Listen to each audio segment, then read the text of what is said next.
Game, set, match. Welcome to your daily serve of M&Ms. I'm Maria. I'm Michael. Yeah, we have a little bit to go through today. Yeah, I feel like we're getting better at that intro, actually. It's starting to sound a bit better, I think. Yeah. At least we're not robots like, welcome to your... I know. The first one was always going to be bad. Oh, it really... It was a great idea, but just had to get a bit of practice, right? Yeah. So I do have some exciting news from the squash world. Woo! So the Australia Junior Championships just happened. Mm-hmm. And Victoria won the teams event for the first time in about, I think, over 20 years. Woo! And then it's been Queensland since. And then we broke it. Yeah. Don't like you, Queensland. Even though you're going there literally at the end of the month. I've had bad no, because you know why I don't like Queens as a team? Because I always think they're going to win. And I'm just like, just relax, fam. Like, by the way, in the past they've been so arrogant, and now it's just like, yeah, nah, fam. Victoria beat some high horse, right? Honestly. It's like a little, instead of a high horse, more of a show pony, right? By the way, we are drinking and eating, so yeah. If you hear background noises, that'll be why. But we're like, food, drinks, it makes the podcast better, I think. Yeah. We feel relaxed and we can just do our amazing content for you guys. Nice. For you guys, like the 3 or 4 that are out there.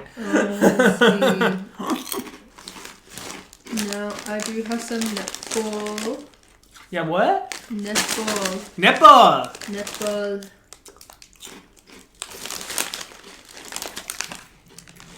Now, the Consolation Cup squad has been revealed. Mm-hmm. That's coming up. So do you know what the Consolation Cup is in netball? Oh, it's New Zealand. Yes. It's pretty much like the Ashes, but netball, instead of England, it's New Zealand. Yeah. Yep. So, in the squad, we have Joe Weston. Joe West. Yeah, Joe Weston. Mm-hmm. Liz Watson. Jamie Lee Price. That's like that. That's already like a squad in itself. You just need those 3. Kate Maloney. It just gets better. Cara Cronin. Yeah, Sarah she's Clow. good. Yeah, she's solid. Paige Hadley. Don't know her. So, Paige Hadley. Don't know. Oh my Where'd she God. play? New South Wales. That's why I don't know her. So does Jamie Lee Price is now Giants. Sorry, no, Jamie. Still New South Wales. Still. Yeah, exactly. Sophie Garvin. Yeah? Sophie Dyer. Courtney Bruce. Like, she was always going to make that squad. Honestly, yeah. Kira Austin. Oh, nice. And Sunday Ariane. No, I don't know that name. Okay, well, she... I'm trying to get better at netball names. Granted, you'll kind of introduce me to it because you kind of keep up to date with when the games are on and all that, and that's really how I end up knowing players, is by watching TV. Well, that's how it happens. Exactly right. It's like, hey, I'm going to remember your name because you actually played really well, and then it's like, I'm going to forget your name. You are garbage. But yeah. However, in netball, in netball, it's like, there's no real, like, promotion or demotion of players. Do you know what I mean? I think it's just because, like, it's so, the skill level is so finite at, like, professional netball. And then I feel like Australia just has such good depth. So, like, even, like, it's really hard to get into that team.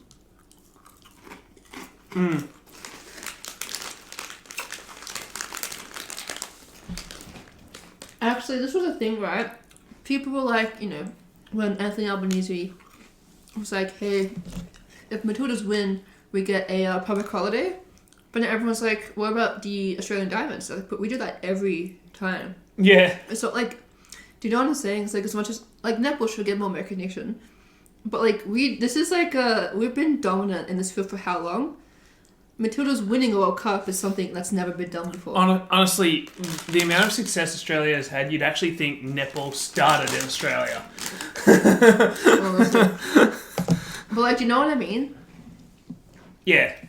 No, I mean, to be honest, I would love it if, the netballers got attention as big as the Matildas. I don't actually understand why the Matildas get like bigger. Do you know what I mean? Like, I don't know how to say it. Yeah, and I don't want to say it either, but it's just like I don't get why. I feel like I don't know. I can't make sense of it. I don't know why some sports are more popular than other sports, but particularly for like women's netball is really, really big in Australia. And it's really successful too. Yeah. And then you've got the Matildas, and then shit, they could when's the next one? 2027, is that right? Because it was 2023, so 2027 will be the next time. Yeah. Shit, they could go out first round, right? Do you know what I mean? It's like, that was a letdown.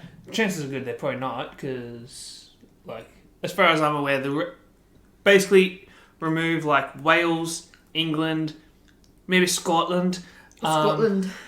Bronco. America, Canada, and New Zealand, and maybe, some of these other, hit and miss countries like China, Russia, and all that. You finish what you're saying, then I'll say what I'm saying. Australia, the Australian Matildas, they're probably likely to beat a team like, I don't know, pardon me. Well, that's a great country, yeah. yeah. I don't know if... I'm probably going to just say a country that may not even have a World Cup entry soccer team for the women's, but maybe Honduras or something, I don't know. I've never heard of that, but anyway. You don't know where the Honduras is? Was it in the Caribbean? Yeah. So, I just never heard of them playing soccer. I know the Philippines. That's what I'm saying. I don't know if they have an entry into it, right? I don't know if they have a team or not. But if they did, Matildas would probably clean them up, right? It's... I'd like to think so. Yeah. So, it's just, and I feel like a lot of teams that are in the Women's World Cup, they're probably kind of like that. Again, you remove, England, Canada, England, Canada, America, all them, right? Yeah. Anyways, go ahead. But I think a lot of the reason why the Matildas got a lot of attraction this World Cup. Once it's at home, right? Yeah. Second, we did pretty well in the Olympics a few years prior. We had the same outcome. We lost in bronze medal to Sweden. That's just, we can't win against Sweden apparently. Russia invades Sweden. What? No, don't do that. Yeah, don't do that.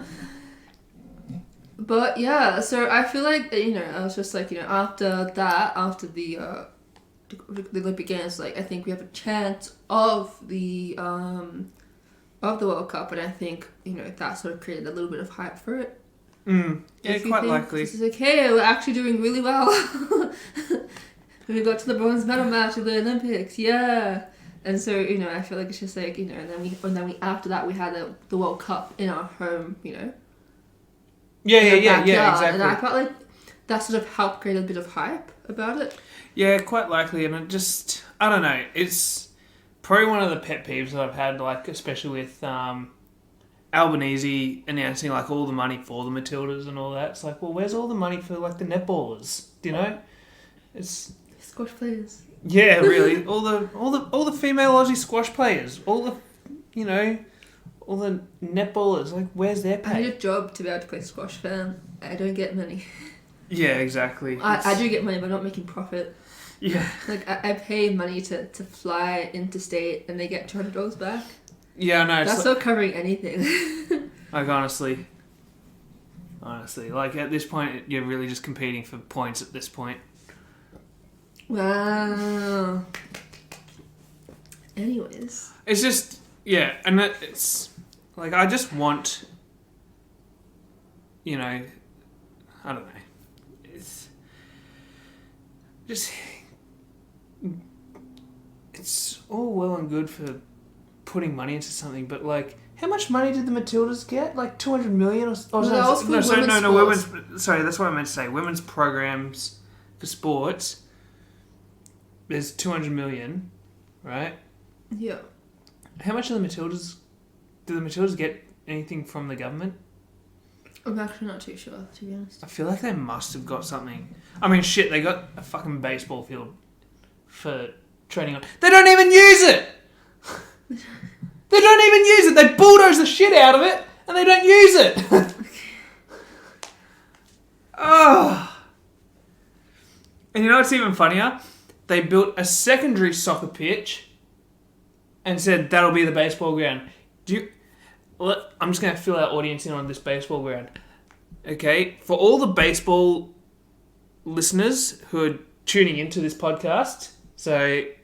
If there is any. Yeah, if there is any. I mean, you know, if the 1 out of 7 that listen to it happen to be a baseballer, thanks for joining us. Yeah, you're amazing. But... if you're a baseball pitcher in particular, which I am, the mound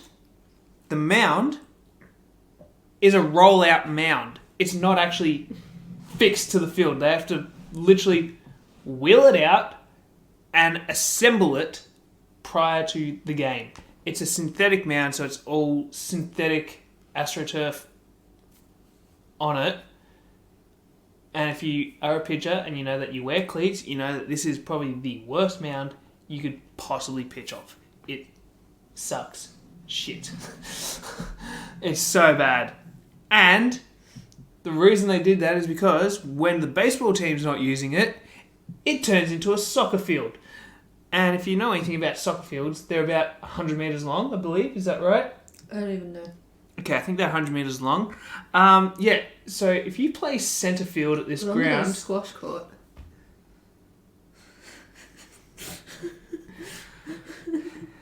Baby. It's longer than a squash court, that's all I know. Where's this? India. Okay, sorry, we've got the ICC Men's Cricket World Cup on at the moment, and it's India versus Australia. It's ODI. Yeah. Oh, we're actually recording this at a normal hour. For once. So yeah. Anyways, sorry, I got. Someone's wearing a Port Adelaide Guernsey. Yep. In a crowd of Indians. Yeah. Lol, this is great. They're all having fun. That's what I like. But yeah. Where was I going with this? I don't even know anymore. Oh, I was talking about the soccer field and the baseball field. Yeah, so if you play centre field on this baseball field, from home plate to the fence, I'd probably say it's close to about like fucking 500 feet. It's fucking psycho. It's just bang. It's like, oh my god. And because the entire pitch is synthetic, when the ball hits it, well, there's no grass to slow the ball down. So the ball just skids to the back fence. So if you just hit a ball in the galley, it just goes on and on and on and on. So, yeah. It sounds like fun. Yeah. Anyways, what are you thinking of? Are we going to get into any segments or what other news do we have? There's a lot about Collingwood, obviously. Yeah. Do we... Oh, we did post grand final. That's right. I've totally forgotten like everything. So, yeah. Actually, bear with me. I need to quickly. Can I show you some like numerology? Some what? Numerology. What the? If you don't watch Bounce, you don't understand. If you know, you know. Okay, yeah, I don't watch Bounce. Sir, it is. Oh, I don't understand this. It's 7 plus 4 plus 5 equals 16, right? Okay. That was when McRae's child was born at 7:45 a.m. in the morning. Oh no. And then 16 flags for Collingwood, right? Collingwood have 16 premierships. Yeah. And McRae is Collingwood's 16th coach. Is he? Yeah. How about that? Interesting.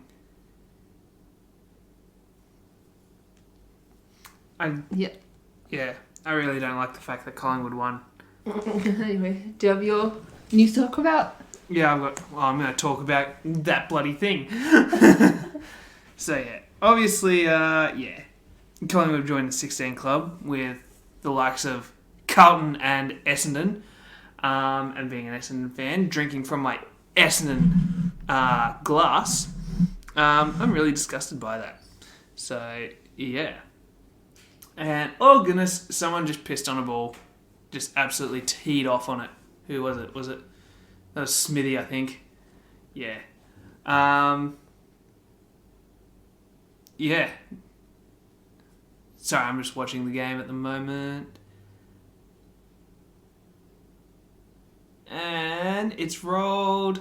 Boundary. Alright. Yeah, and there's a fair bit of news that's been happening lately. Obviously, those that have been tuning in to pretty much anything social media, you've probably heard that Travis Kelce and Taylor Swift are dating. So, yeah. And, oh goodness, there's just been so much going on with regards to that. But before we get into that, there's actually some other NFL news. One of the players, Tyreek Hill, it's just been announced that he's going to be fined $7,000, just $7,000 for wearing no socks against the Broncos when they absolutely steamrolled the shit out of them, 70-20. Yeah, that was just an explosive, fun game to watch. But at the same time, yeah, Denver is garbage. They are garbage. I've been seeing so much of NFL-related news about Denver and so on, but yeah, Tyreek Hill was fined $7,000 for not wearing socks against the Broncos game. Like, if I put this out to the audience out there, Tyreek Hill, I can't remember, he signed a ridiculous contract. I'm actually Googling the contract right now. Tyreek Hill contract. He signed a 4-year contract worth $120 million, right?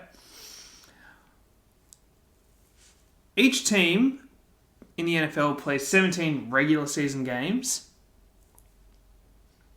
Then there is the wild card. Then there is the divisional, and then the conference championships, and then the Super Bowl. Supposing he played all of those, and then he played all of those games wearing no socks for 4 years, right? Every single game of them for 4 years amounts to him simply having to pay $588,000 out of his $120 million contract. What's the point? That's probably the biggest question I have. What is the point of getting fined $7,000 for not wearing socks? At this point, you might as well just say, if you don't want to wear socks, go for it. Now, I'm sure there are other ramifications to it. You probably can't do it again for the next 5 games or something. Like, they'll be watching it very closely or something. But, like, shit, if it gives you an edge, a competitive edge, and you're only going to get fined, like, literally, like, 0.2% of what you're making, like, I don't get the point. It makes, honestly, no, sorry, I stand corrected. Yeah, it's, in fact, Hang on. 120 million is what I meant to write. Yeah, 0.05 of what he earns, right? Like, you might as well just take the advantage. If you feel like it makes you play better, perform better, and the penalty is nothing, I'd just stay consistent to it. I am just so confused with that piss weak penalty. Don't you agree? This is the $7,000 fine for not wearing socks. That's a bit laughable. Like, I just Googled it. He makes over 4 years, he's making $120 million for 4 years, right? Like, if he's only going to get fined, like that's how much the fine would cost if he played every single game, even the games leading up to the Super Bowl, for 4 years. So every single game, and if it gives him the competitive edge to win, like, why not? Compared to 120 million, this number's pathetic. 588,000. I don't get why the league would bother saying, yeah, you got to pay 7,000. It's like, oh shit, that's like him. I don't know, getting a fender bender in his truck every weekend, right? it's like, oh, okay, cool. Guess what? I just take it into the shop and get it replaced, right? Like, it's pathetic. It's like, if it was 70,000, that's like, oh shit, that's like a brand new truck every weekend, right? But like, $7,000 to these guys, like, to me, it would be, that's like a fuck ton of money, right? Like, $7,000, fuck that, but he's a superstar athlete, right? Like, I don't get it. If it gives you an edge, do you just take the penalty each week? Do you feel, like, if you just, even if it's just like a psychological edge, if you feel like you play better without socks, right? Do you just keep doing it? Don't you get a lot of blisters though? Oh, you probably would, but like for you, right? Like, I know that you love your socks. You're like, literally any Christmas or birthday gift I could ever give you would be socks, basically, right? I don't want gifts though. No. But like, I'm trying to think. I don't know. Let's say,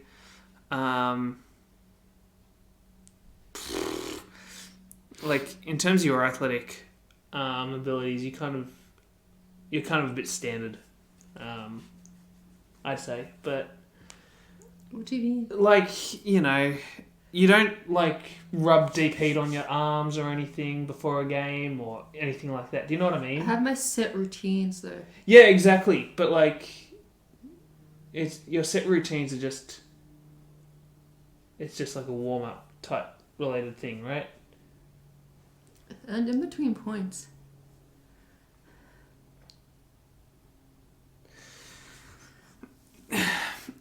Do you go on, I don't know,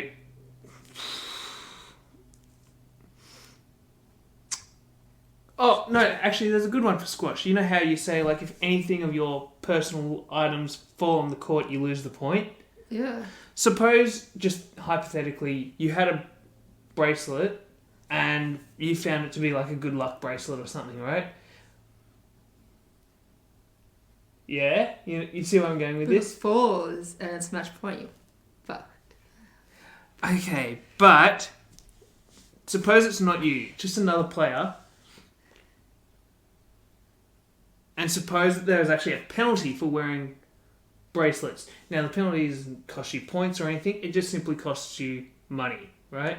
And let's suppose squash paid like tennis players, right? Yeah. Right? Would you just be like, I'm just going to wear my bracelet because it makes me feel better, right? Do you see what I'm trying to say? Like, if you're getting paid, you know, 120,000 per game that you play for squash, and let's say the penalty is like 10,000, right? but you wear your bracelet and you always consistently get to like the top. You literally get to the semi-finals for each round, right? Mm-hmm. You'd probably be like, 10 grand's worth it, right? See, I don't see it's worth it though. Why not? If it makes It's you play just- better, But it's like, I'm not a big fan of creating hassle. you're so difficult. I'm sorry. Like for him, just in terms of Tyreek Hill, right? If he's playing and he feels more athletic than he does wearing socks, and the only penalty is that he's going to get fined 7,000. It's not like he's, But do you think if he does it more, he'll get fined more? I'm not sure what the protocol is. Because I feel like because I know in AFL, I know when Toby Green was kicking everyone in the face. I know, that was kind of funny, and then they had to introduce a rule change. Like, honestly, yeah. So first it was like a warning, then it was a fine, and then I think the last time I think it was like a suspension or something. No, there was a whole rule change about it. Yeah, or something like that. Do you know what I mean? So I feel like it's probably like the first time offense, right? And then it might be escalated to something more, like like in squash, it's like contact warning, contact point, contact game. Do you know what I'm saying?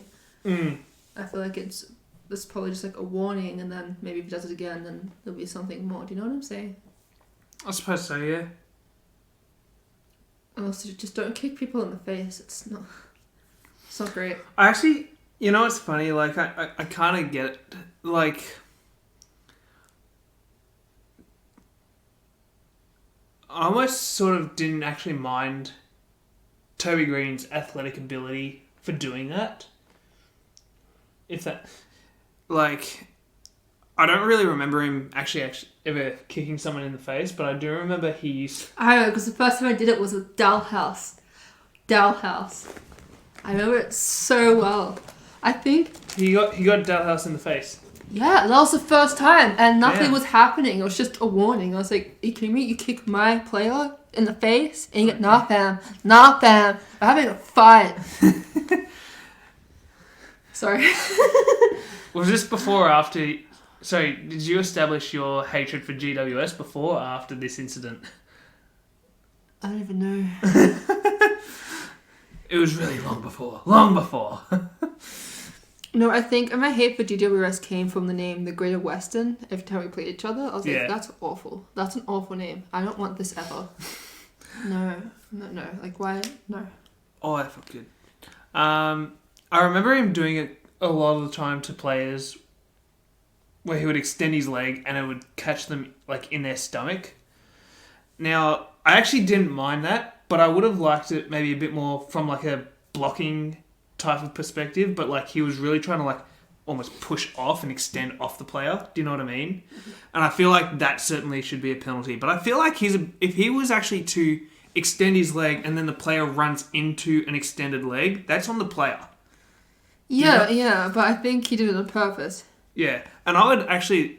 I don't know if the AFL laws say that you can't extend your leg and then force the player to go around you, but I feel like that should be allowed, right? Like, if you're a dumbass to run into someone's extended leg, go for it, right? But... yeah. Because, like, at the same time, when he was doing it, he had to mark a ball literally on one leg, right? Like, that takes quite a level of athleticism to do it, right?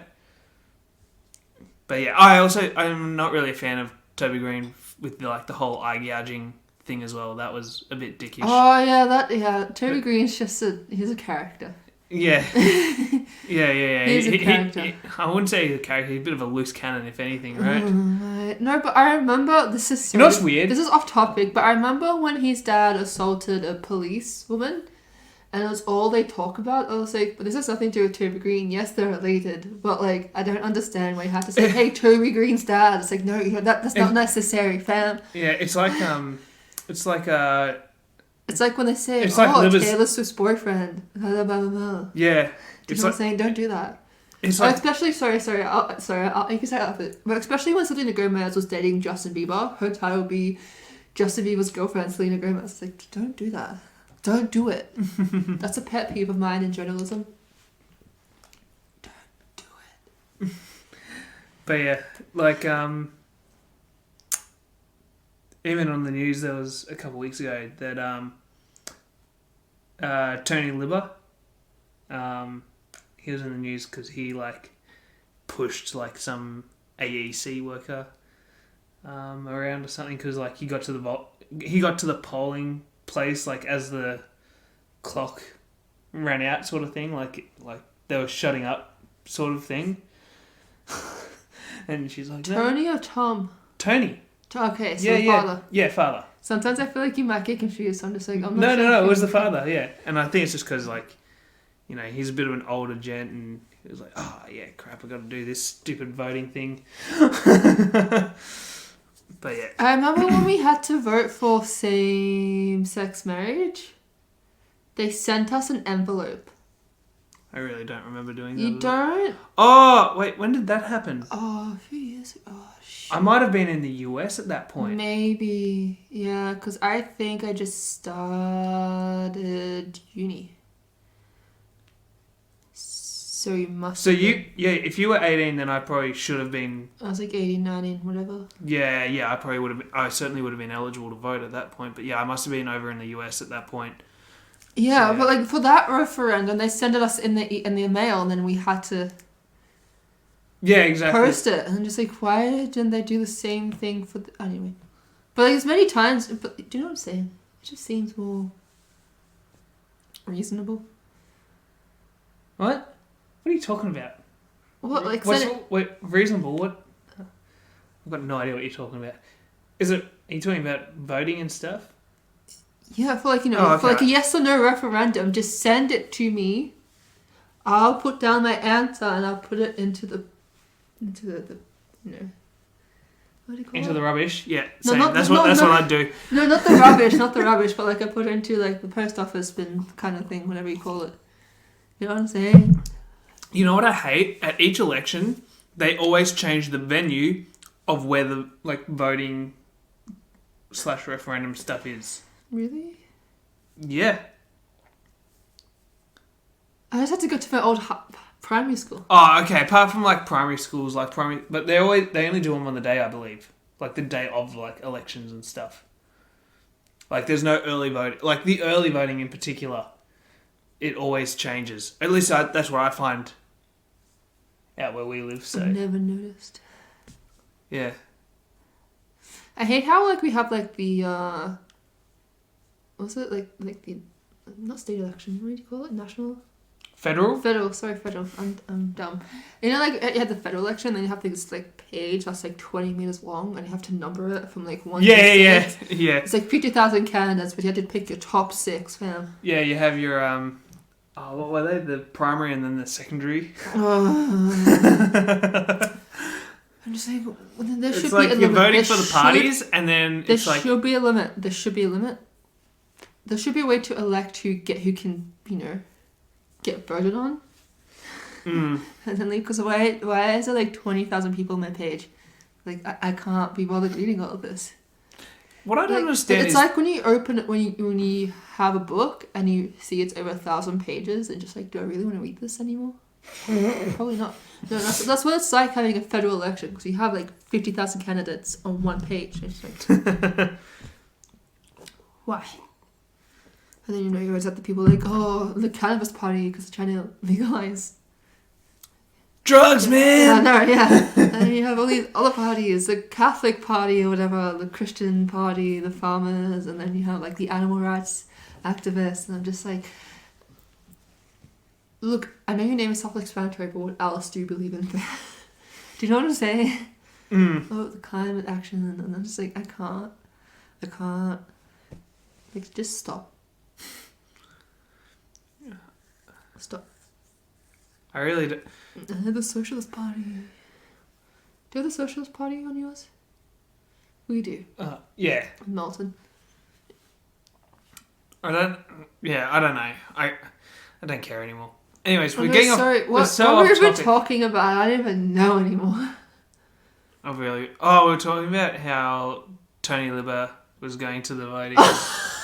Then you got carried away a bit. That was fairly easy to do. Yeah. But yeah. Sorry, I got distracted. Got so distracted. Anyways, so at the moment we've got, like I say, the India versus Australia game on. Yeah, so... Australia's batting. They are 52 for 1. Yep.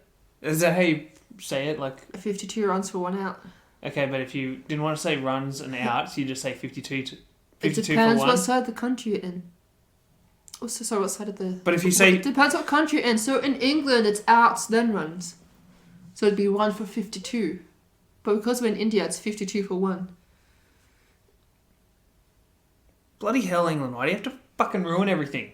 They're like the America of the, cricket world. Because, like, you know how, like, everyone, we use, like...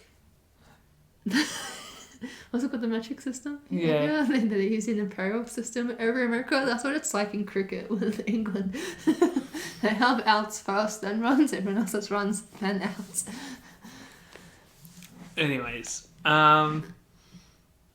So this brings us to the first segment, which is the punishment game. alright. I don't know what happened to the last punishment game, but I don't even know anymore. Yeah, no, I think we got too bogged down with a lot of shit. Yeah. I've forgotten what the punishment was, and I'm just going to say that I did it. Yeah. I'm okay with that. Anyway, so the punishment game is going to be for this match right now. Australia versus India. Not going to do the NHL? The NHL starts on Wednesday. No, we're doing this. Okay. For this game here. Yes. Alright. Even though I've literally got no clue about cricket whatsoever. You can just say who's going to win. Okay. Who do you think is going to win, Australia or India? And I'll go the opposite. That sounds like a terrible thing. No. It's so bad. What do You pick. have you forgotten how the punishment game works? No. I think you have. You pick if they're going to win or lose. Ah. Who's going to win, Australia or India? Let me check Sportsbet real quick. Let me check sports.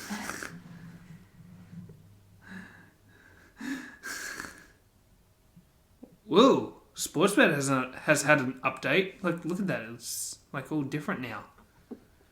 Coolios. All right, let's go. I'm gonna go India. Okay. You gonna go Australia? Yes, and I'm going to go for Steve Smith to make half a century. Smithy for halfer. Yes. This is not Test cricket, so it's harder to make a century. What kind of cricket is this? This is one day. It's one dayers. 50 overs. Oh, okay. They get 50 overs each. Okay.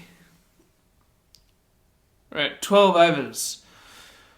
Already. Which is what, 72 deliveries, right? So, oh yeah, their run rate is pretty crap, isn't it? Oh yeah, it says right there. Yeah, no, it's not a good... 4.5, it's not a good run rate. You kind of want over 6. Yeah, you'd like to think so. You'd like to think that you're actually getting, at least one run off of every delivery, right? Like, theoretically. So yeah, no, I'm going to go India. Cool, and I'm going to go for Steve Smith to make 50 runs. So you're saying Australia will win it and Steve Smith is going to... Yeah, my bet is that Steve Smith is going to make 50. And if he doesn't, then you have a punishment for him. Wait, what? If he doesn't, sorry, I have punishment, sorry. If Yeah. he does, you have I was like, how does that work? I said that, you snorted just then. You snorted. You just had a massive snort. Oh, shit.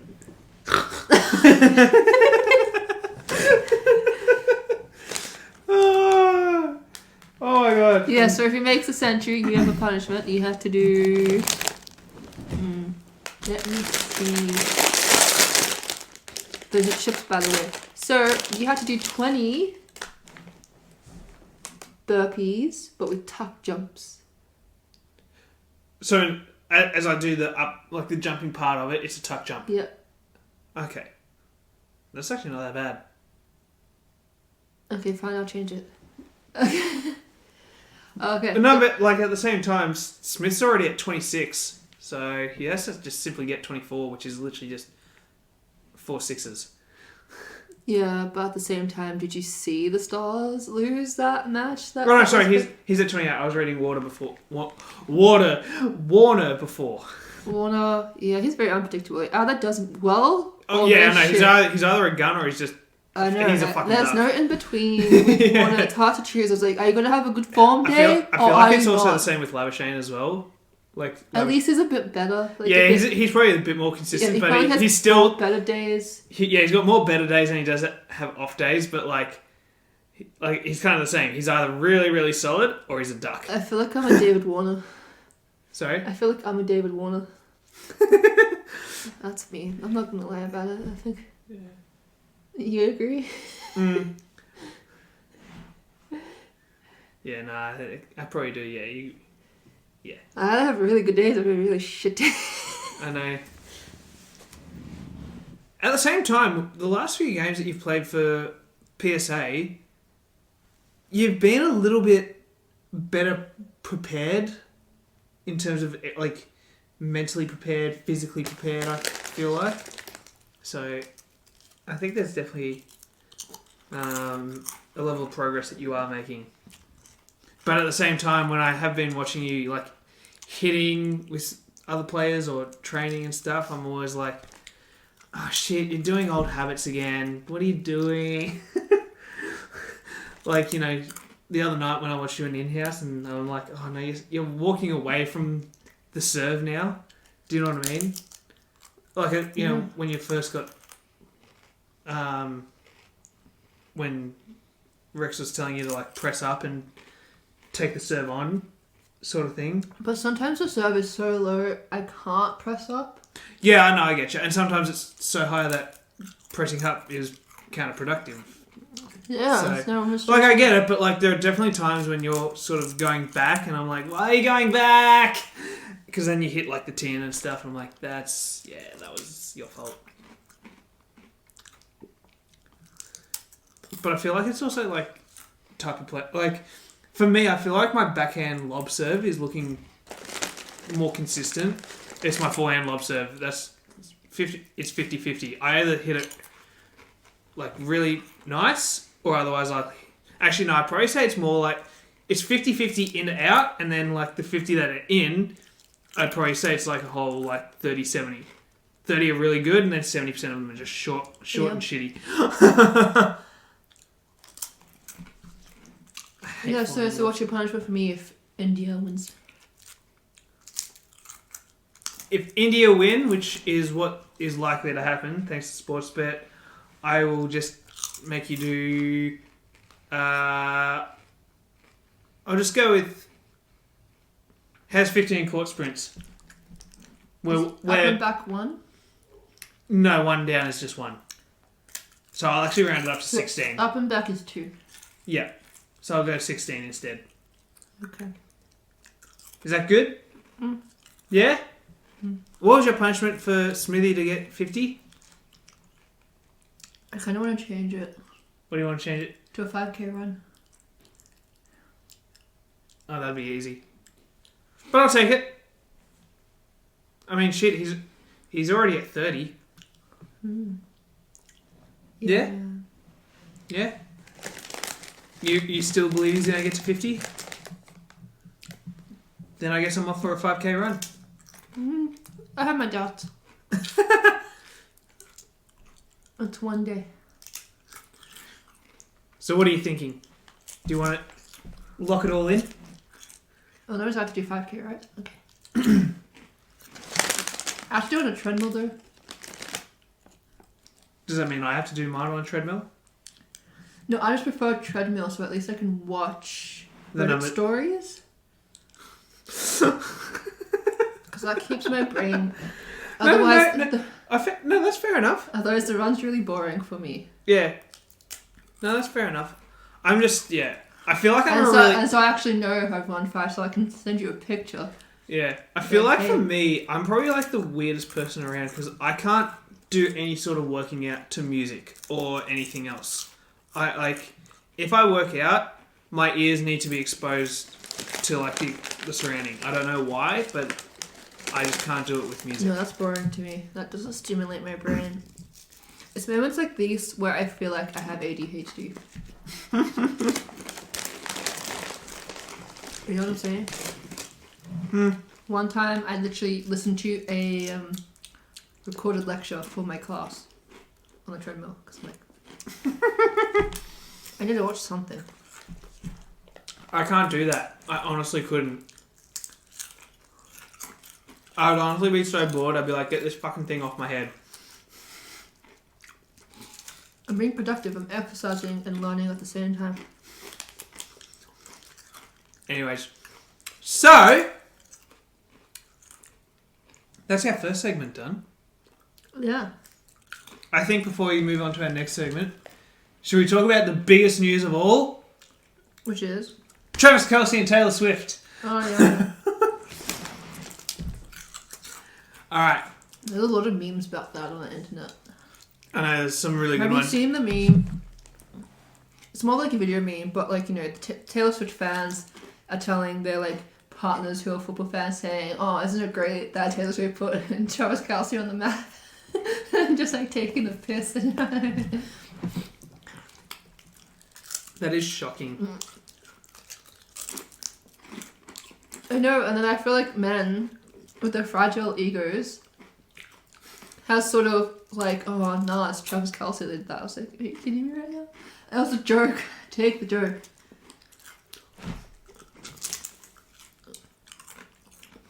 Like, one of the things that people don't realise is like, particularly with NFL players, I feel like a lot of people think that, like at the same time, I don't like people that are getting paid like millions and billions of dollars because like they're either like a superstar or, you know, sporting celebrities and stuff like that. Just because, like, you know, I'll tip my hat off and say, you know, well done, you got there. But like, once you get there and they start trying to pretend like, oh, we're still just normal people, man, and blah blah, it's like, no, you're not. You've got so much. You got more money than like some nations have, right? Like, you're not normal anymore, right? And it's, I don't know. It's just one of those things. I don't really like hearing it. But I don't know. On an unrelated note, so every sort of what town that Taylor's performed at, she's donated money to help people with like food insecurity and stuff like that. And people like, oh, you know, she's doing it for a tax write-off. I'm just like, sure, but at the same time, aren't you happy she's doing it? Then you can't win. You can't win. Like, do you want her to not do it? Or do you want her to do it? Do you want her to help out? Or do you want her to not help? Like, let me know. Like, she's selfish if she does, but selfish if she doesn't. Like, you can't win. It's just, yeah. But, like, at the same time, it doesn't change. It won't change. Like, how do I explain it? Like, as much as I say money will change who you are and, like, your lifestyle, all that kind of crap, and just this idea of, you know, pretending like you're actually a normal person now, like, you're not normal. But one thing money won't change is how smart you are, right? And, you know, like, I don't know Taylor Swift personally. I've never really listened to her. She seems polite and everything, and that's, you know, what money does. It makes you polite, right? No, but her parents also work in finance, right? So. Okay, yeah. But like even like Travis Kelce as well, right? Like a lot of people might be thinking, oh, dumb jock, dumb jock football or something. Especially I can imagine if Taylor and Travis break up, all the Swifties are going to say that about Travis Kelce. Like all the diehard ones that go, be like, oh, well, it was always just going to be a dumb jock footballer, man. Like, There are a few exes that the Swifties do like. One of them is being Tom Hiddleston. Is that Loki? Yeah. And the other one being I like how Harry Styles. Fair enough. I was going to say, I like how you could understand what I just said, even though the microphone and like our audience probably have no clue what I just said. He said Loki. Yeah. Was that Loki? Is that Loki? But yeah, so like this, and then we all see her extra. We started to like him, and then there's a lot of tea that came out that's saying that that he didn't want marriage, but she does. So that's so I'm saying, yeah, and apparently rumors came out that he cheated on her. Naughty. But also, these are rumors, right? So I'm not saying these are true. Like a good journalist. Exactly. Yeah, so apparently he liked it better when like they're in quarantine, so she was more at home and stuff, and then when she started doing like this tour again, that's what he didn't really like that. So they sort of grew apart. Rumors. Okay, not true. We don't know how true it is, but yeah. You know what I mean? So.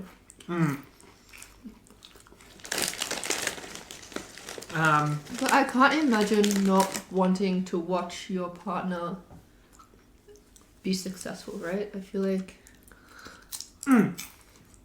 Like. That's the bowler that you showed me the other night, isn't it? Yeah, Bumrah. Yeah. Yeah.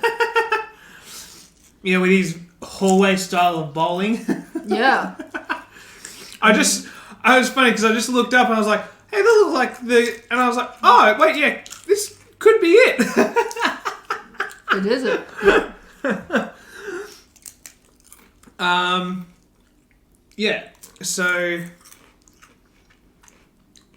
and like I've seen a lot of stuff online as well with regards to the Taylor Swift Travis Kelce thing.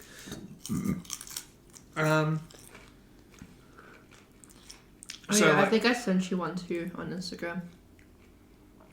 Yeah, and then I responded back. Actually, we need to read that out.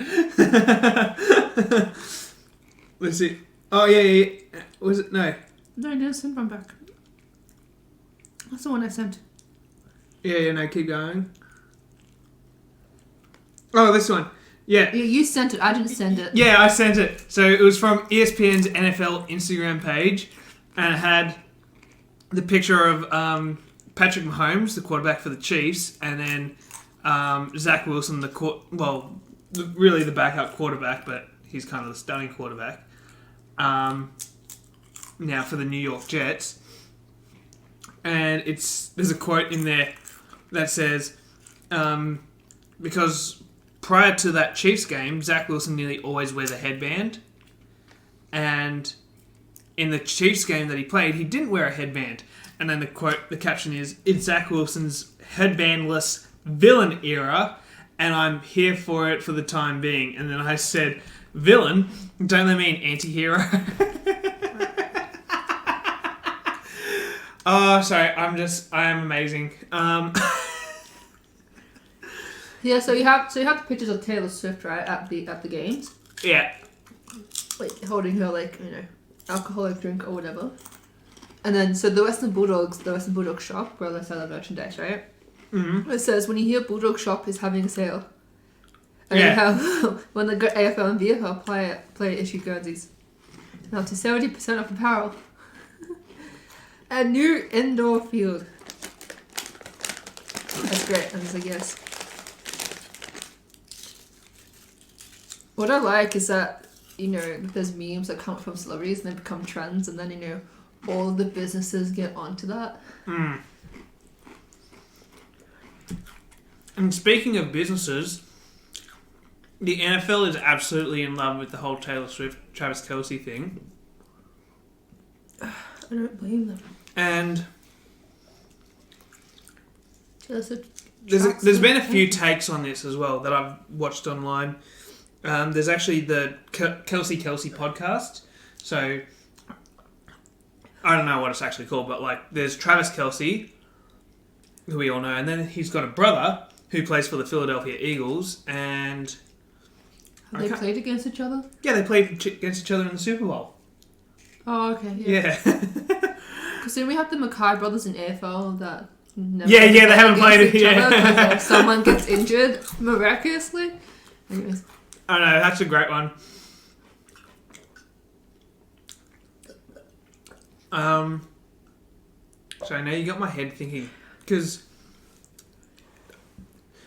I saw all the news and stuff, but I actually can't remember if we actually signed him on or not. Did we? Did Essendon get Harry Mackay? I know that there was interest in him moving to Essendon, but I don't know if anything was official or not. But I don't know. And then we have the Clayton Oliver drama that ended so anticlimactic. As in Clayton Oliver? Clayton Oliver. Didn't I say Clayton Oliver? I thought you just said Oliver Clayton. Yeah, we say last names first, right? Anyway, Clayton Oliver, that drama. Like a good journalist. Yeah. Clayton Oliver, that drama. Which ended without any fireworks. What's up with that? If you're gonna spell drama, make it end dramatically. Maybe, I don't know, sorry. I'm not gonna lie, he was just too valuable to play for Melbourne to let go, right? Yeah, no, but still, you're just like, hey, we don't like the way he's treating us, blah, blah, blah, blah, blah, and then you let him stay. Yeah. After all that bullshit, you just add out your dead, dirty laundry for the internet, and you're gonna keep him anyway. Like honestly. Like, you know what I'm saying? I'm just like, that's just, like, why? 41-33, that was the score of one of the Super Bowls with New England and Philadelphia. Okay, do I really? Cannot really.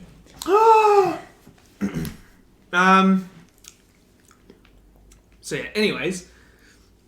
Let's go to other news, please. No, there's still Travis Kelce. So, one of the guys that I listen to, his name's Colin Coward. He has a show on Fox in the US. And they got a wicket. Warner's out. Yeah, that's what I think's gonna happen to Smith, to be honest. I think he's gonna get close to 50, but probably not get 50. Fair enough. Anyways, and Colin was saying he wanted to do his take on the Kelce Swift dynamic duo, and he was saying how the NFL is like embracing the whole Taylor Swift thing, and he was saying that he was all for it and everything, because like he was saying, if you're a business, why wouldn't you want celebrities to be at your games, right? And like, I actually, it really is a valid point, right? And that was the tennis all the time, right? Yeah, exactly. Like, especially probably the biggest one is the NBA, right? Like, they've mastered how to get celebrities to their games and make it all fun, and I never noticed. They do it all the time. But yeah, and yeah, I don't know, just I agree with it, but I also didn't like seeing Taylor Swift every time I opened up Twitter and Instagram. Pretty much, like, it was just, I'm like, I'm done. That's my dream there. To see Taylor Swift literally throughout everything on your phone. Yeah. Even when you go to call me. Baby. Anyways.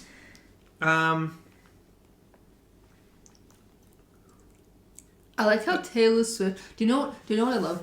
Is that The Exorcist had to change its opening day because it's the same day that Taylor Swift is doing her Eras tour. Maybe it's like, oh shit, we had to change it now. And so apparently Taylor Swift in the pre-sale tickets for the movie has made more than the Barbie movie so far.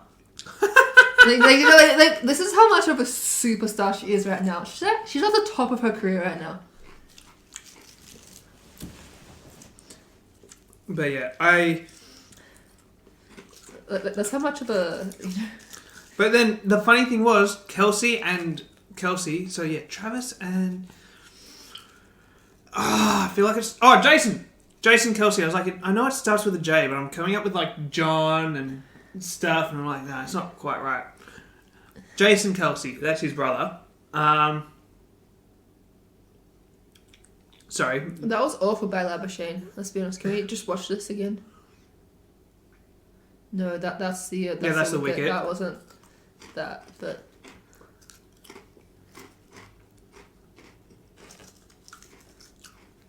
No, we're not going to get to see it. Yeah, okay, cool. They should have replayed with the one I wanted. Yeah. They showed the replay that they only showed like the other 30 times. Like they do. Anyways, and Jason Kelsey was actually asking Travis about his take on the NFL, like, you know, sort of like sucking up to the whole Taylor Swift drama, and Travis actually had very similar thoughts, like Colin Coward did, and I still agree. I actually probably agree more with Travis Kelsey than anyone else. Like, he was saying, yeah, look, I agree. Like, when she's there, you know, it's fun, right? Like, everyone wants to watch and all this and blah, blah, and like... But then he also said, at the same time, I do feel like they've probably overdone it a little bit. Right? Like, you open up everything on Instagram, it's Taylor Swift. It just gets to a point where you're like, I didn't get Instagram to just simply look at Taylor Swift 24/7. Yeah, you did. It's, you know, and like they... It's okay if you have a crush on her, I don't mind.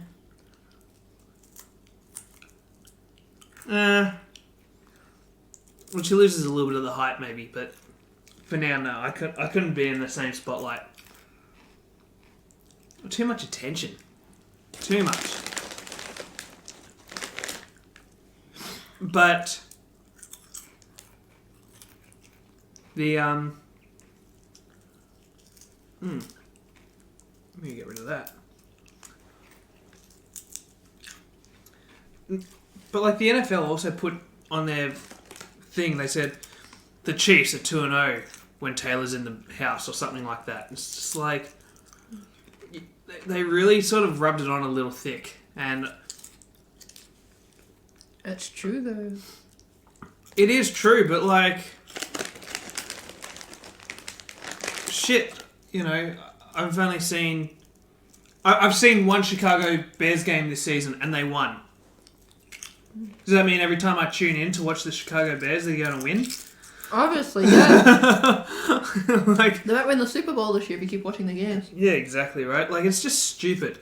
I think it's really, really stupid, and it's just a little pathetic, right? Like, embrace it, sure, but like, you don't need to rub it in. You don't need to rub it in. It's just, it's not what we're here for. Anyways, let's get to the Bulldogs. Bulldogs, let's go. Now, Bontempelli claims his 5th Charlie Sutton crown. So it's the 5th time he's won the Charlie Sutton medal. So number 1 was Marcus, obviously, with 342 votes. Mm-hmm. Second was Tom Laboratory with 278 votes. Not even close. Third was Ed Richards with 193 votes. You know what that means. Caleb was 4th. Liam Jones was 5th. Alan Trillett was 6th. I put Caleb above Ed Richards comfortably. No. What? Adam Treloar was 6th, English was 7th, Bailey Dale was 8th, Norton was 9th, and Jamari Ugahega was 10th. Male Chris Grant, best first year player was James O'Donnell. Tony Liberatore, most improved player was Tim English. Brad Johnson, best team player was Caleb Daniel. John Van Gorange, domestic award was Marcus Bontempelli. Scott West, most courageous award was Liam Jones. Coaches award was Adam Treloar. First grade best and fairest was Lucky Sullivan. John Schultz community award was Buki Kamas. And the UP education award was Lucky Neal.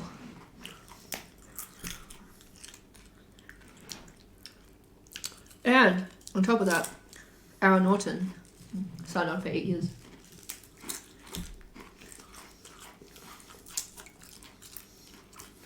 I'm always scared of the long contracts. Why? Because I feel like, what happens if in the middle you don't want to stay anymore? Like, I want to leave now. I suppose...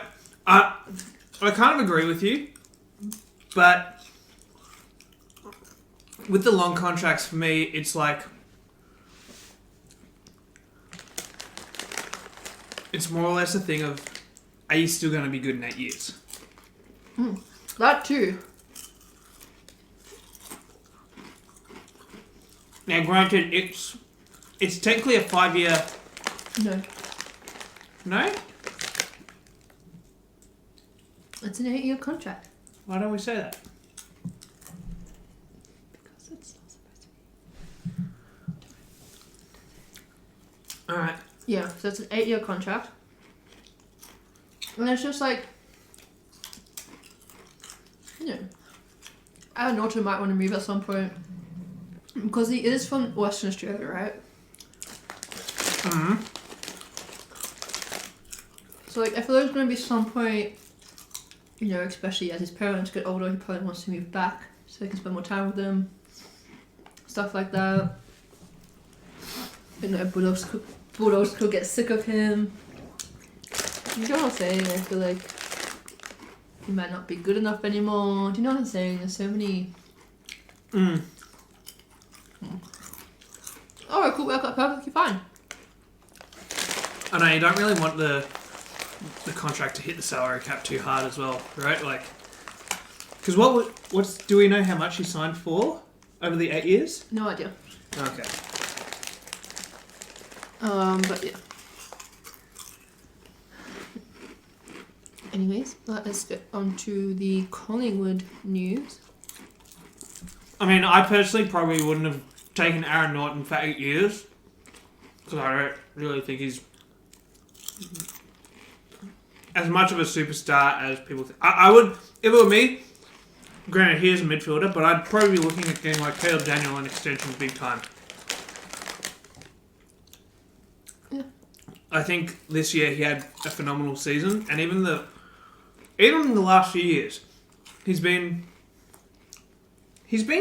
good, but this year was just outstanding for him. And I think you need to keep him on.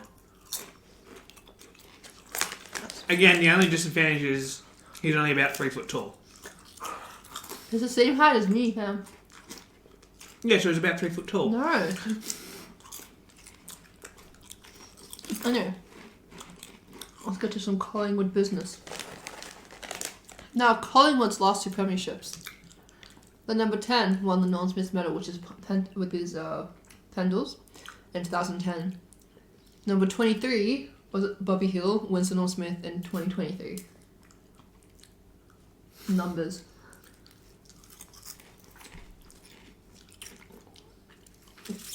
Now, Collingwood has the second best 2023 average game attendance for sports teams worldwide.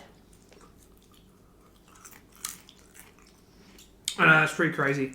I know. You know what the worst part is? What is it? So, for sports teams, right? For Collingwood, 77,000, right? Mm-hmm.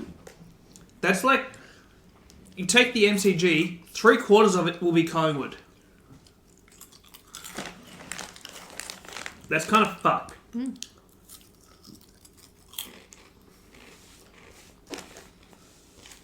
And some other news. So teams based in Brisbane and Gold Coast have lost the most recent AFL, NRL, AFLW and NRLW grand finals by a cumulative total of 16 points.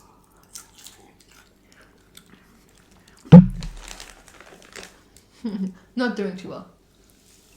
Yeah, that was a bit savage. If you're a Queenslander, you're really not happy. I know, I had a mate who was kind of really disappointed in the AFL result. But, like, I can't remember. I can't remember if he was born in Melbourne or born in Townsville and then moved down. And if he was born in Melbourne, if his parents were born in Townsville or something. I can't quite remember. But he does like Townsville. And he actually used to live in Queensland for a bit, and now he lives in New South Wales. And yeah.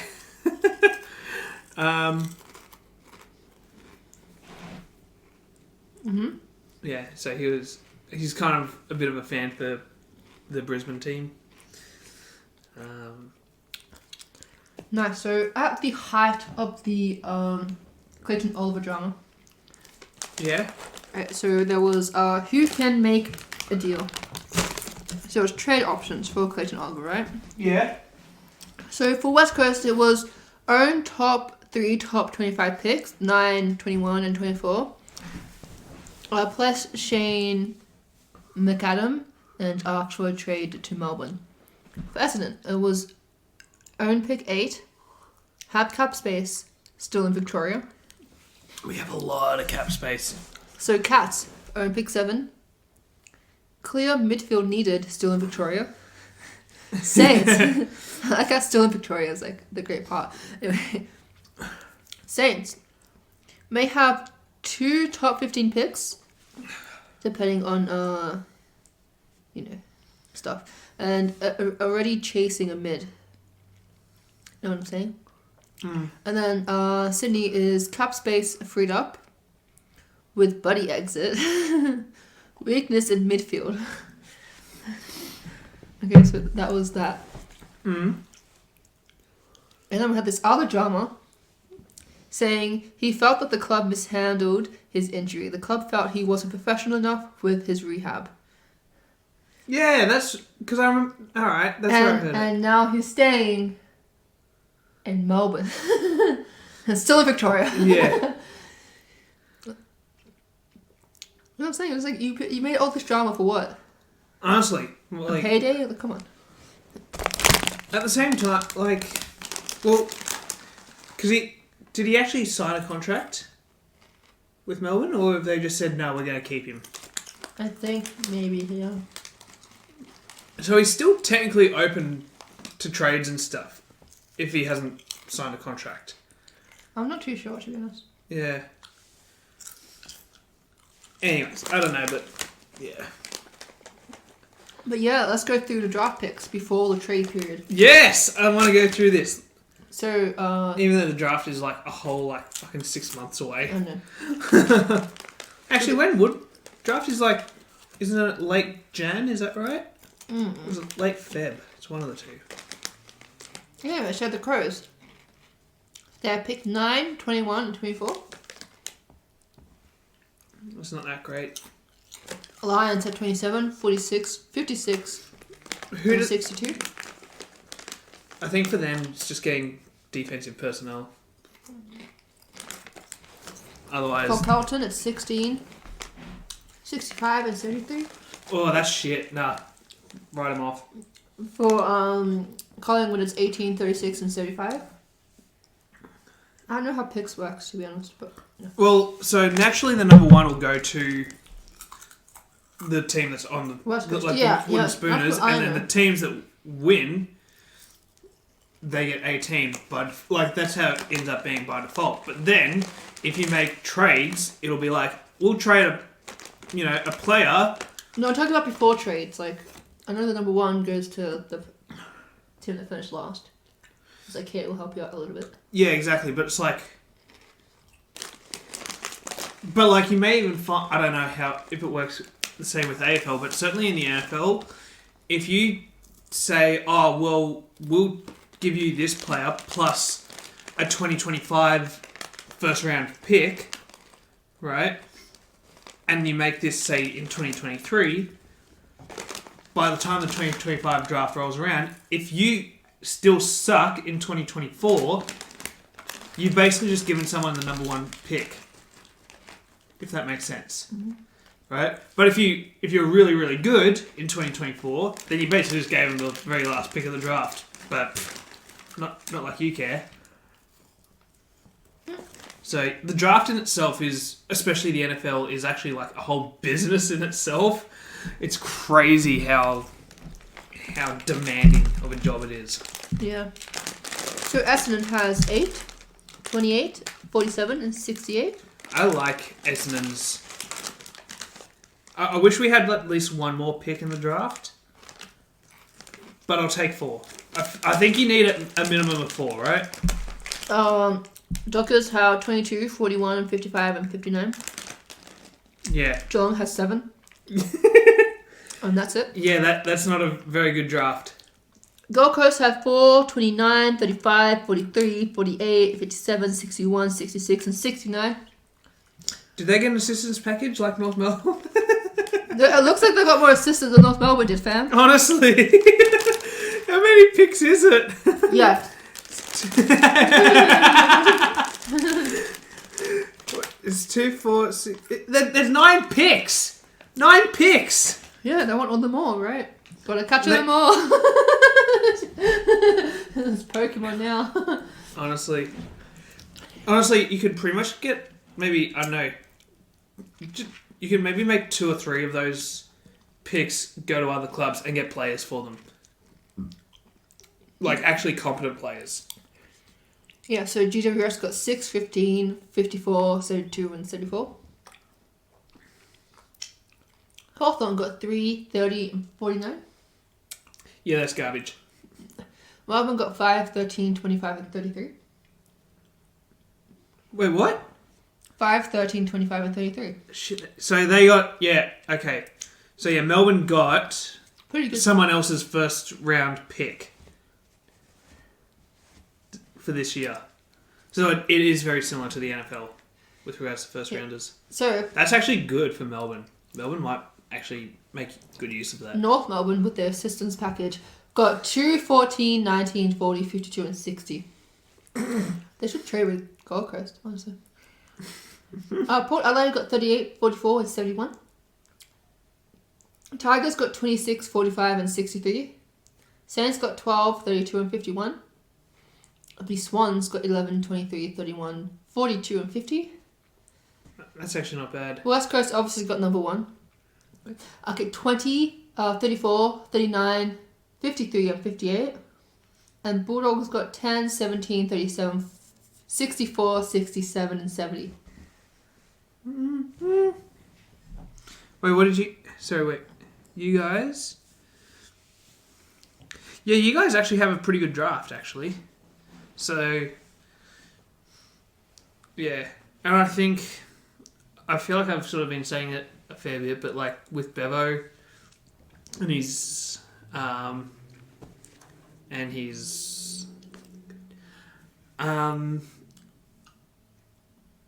and just like his history coaching.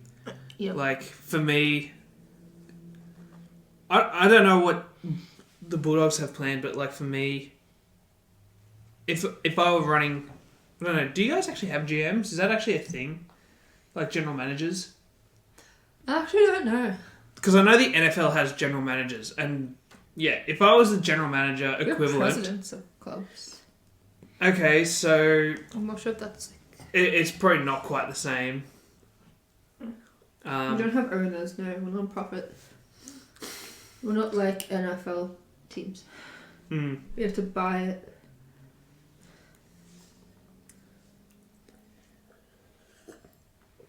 Wyoming should get an NFL team so they can reach out to their 20,000 population or something. You're shocking.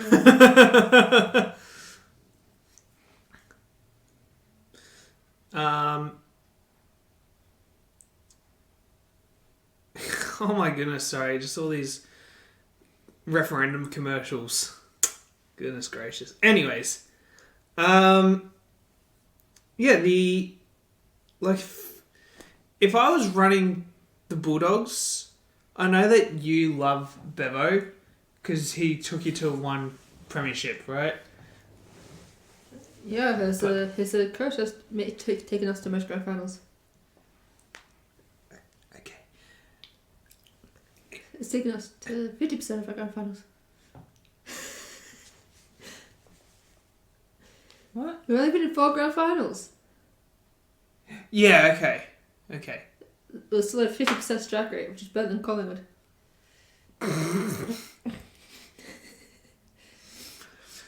You're shocking. But I like that one. That was good.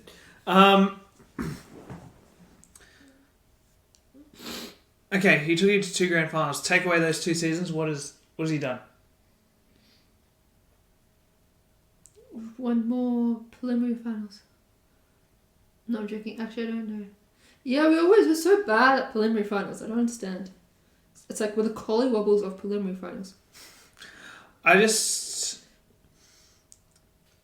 I've always said, since I've known you, that when I watch Bevo and the Bulldogs play, if they play to script and it works, then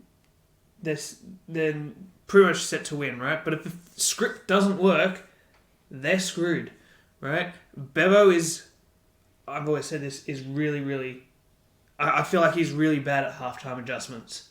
He does not adjust well to the other team, right? If the script that he has pre-game works out in the first half, then it's almost certain to work for the rest of the half, right? But I just don't really like how Bevo can't adjust, right? And maybe I'm the only one that thinks that, but that's what I see when I watch it, right? If the game is tight at halftime, like 53-56 or some shit, I'm betting on the other team. I'm certain they're going to win. There's some more trade news. What is there? Collingwood's Taylor Adams requests trade to Sydney Swans. I saw that, yeah. Yeah, there's been a few like requests that I've seen floating around my Insta page, but yeah. Anyways, so if what's your coach's name? I've already forgot. Bevo. If Bevo isn't already in the hot seat going into this coming season, I'd certainly like to think that next year they'll be keeping an eye on him. Because you missed... How many... So 2016, you missed 2017 finals, didn't you? Yeah, but I feel like that happens to most teams after they make a grand final, and I feel like they sort of get big heads and then... Yeah. I mean, like, shit happened to Geelong, right? Yeah, no, do you know what I'm saying? So I'm not really basing that... It's just a hangover, really. Yeah. 2018... I don't even know. 2018. Wasn't that Collingwood West Coast? 2018? I believe it was, and I don't think you guys made it to the finals there either. I don't know. I can't remember 2019 at all. I really thought Collingwood made 100 points. Apparently not. I really believed in my mind that they had 100 points in that grand final, but they didn't, so... And I don't even remember 2020 either. That was COVID year, right? I think that was Tigers. Oh yeah, that's right. Back to back. Yeah, 2019, 2020 Tigers.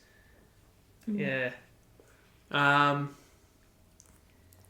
was like, and then the 2021, you had Bulldogs went back. I solely believed that because it was in interstate, I thought an interstate team was going to win, and there was 2 Victorian teams anyway.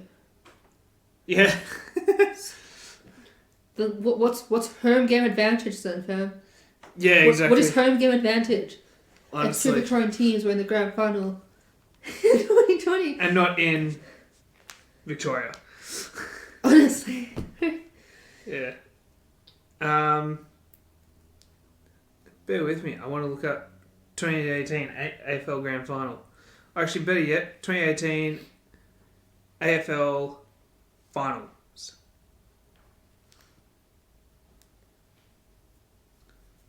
We're going to get there.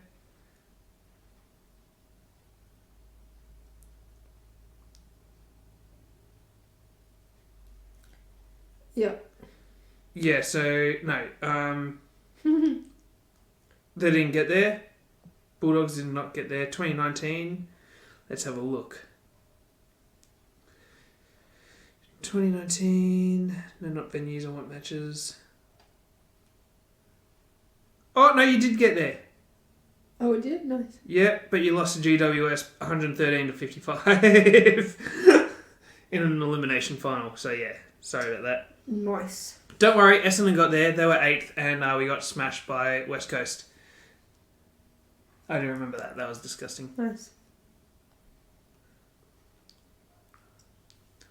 What about 2020? Did you get there in 2020? I don't believe we did. You did! We did? 7th again. 7th, nice. So you've had 3 years. We've come 7th. And only one of them took you to the flag. The other 2, you got knocked out first round. I think I announced about 2016. You know what doesn't make sense to me? Is that you didn't win 4 games at all throughout. Until final series. Yeah. Why? Where was that throughout the season, fam? Where was it? 2016 Bulldogs. What was that? What was that? You crazy. Lol. And then, yeah, you made it for 2022, but again, you went out first round. So,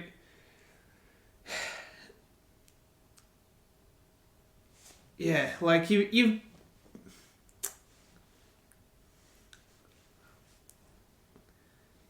since Bevo's been there, you actually haven't really, in terms of the premiership season, right? You haven't actually finished higher than, like, 4th or higher on the ladder. We almost did. 5th is not 4th or higher, right? We're gonna finish 4th, and then we fucked up. Like we always do at the end of the season for some reason. Like, I'm glad that Bevo actually did get you there for 2017, and like I say, like, not 2016, sorry. And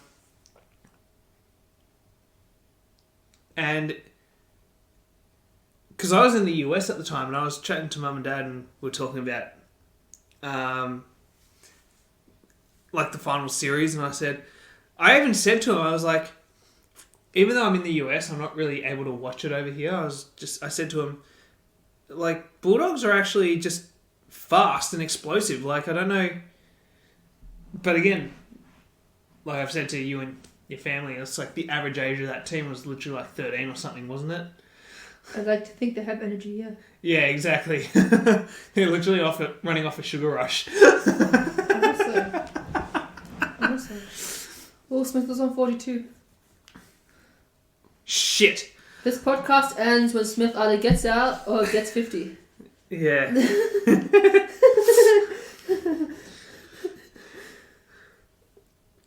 Oh, and Smithy's up to bat again, I guess. Or did they get 2? Oh, they got 2. Okay, I thought they got 1. Anyways, so no, Smithy's not up to bat again. I love spin bowling, it's great. Yes, because you're going to show us that wicket ball 50,000 times. Honestly. What's the difference? I can't tell. Oh, the seam. Right, clear. Yeah. See, I like cricket, but I've never played cricket, so like I don't understand. I hate it when they do the little graphs, like with when you had the tea break and stuff like that, and they draw the lines across the body. I'm just like, I don't know what you're trying to tell me here. all the lines across the body. Yeah, so like, you know, when they're batting, they draw a line here, and then they draw a line across. I'm just like, I don't know what you're trying to communicate to me right now, because I am just your average, basic bitch. Like, I feel like I get what you're saying. Like, I'm not gonna lie. Whenever I see that diagram right now that says off and leg, like I get their directions, but I feel like I've always just heard off leg as one term in cricket. Which now that I've seen the graphic, I'm like, it makes no sense to say off leg. It's like it's like the. So on. It'd be like saying left right. It's like, hey babe, where do I need to turn? You'd be like, oh, you know, you just need to go left right. Wait, what? Well, we're going left or right? Yes. Yes.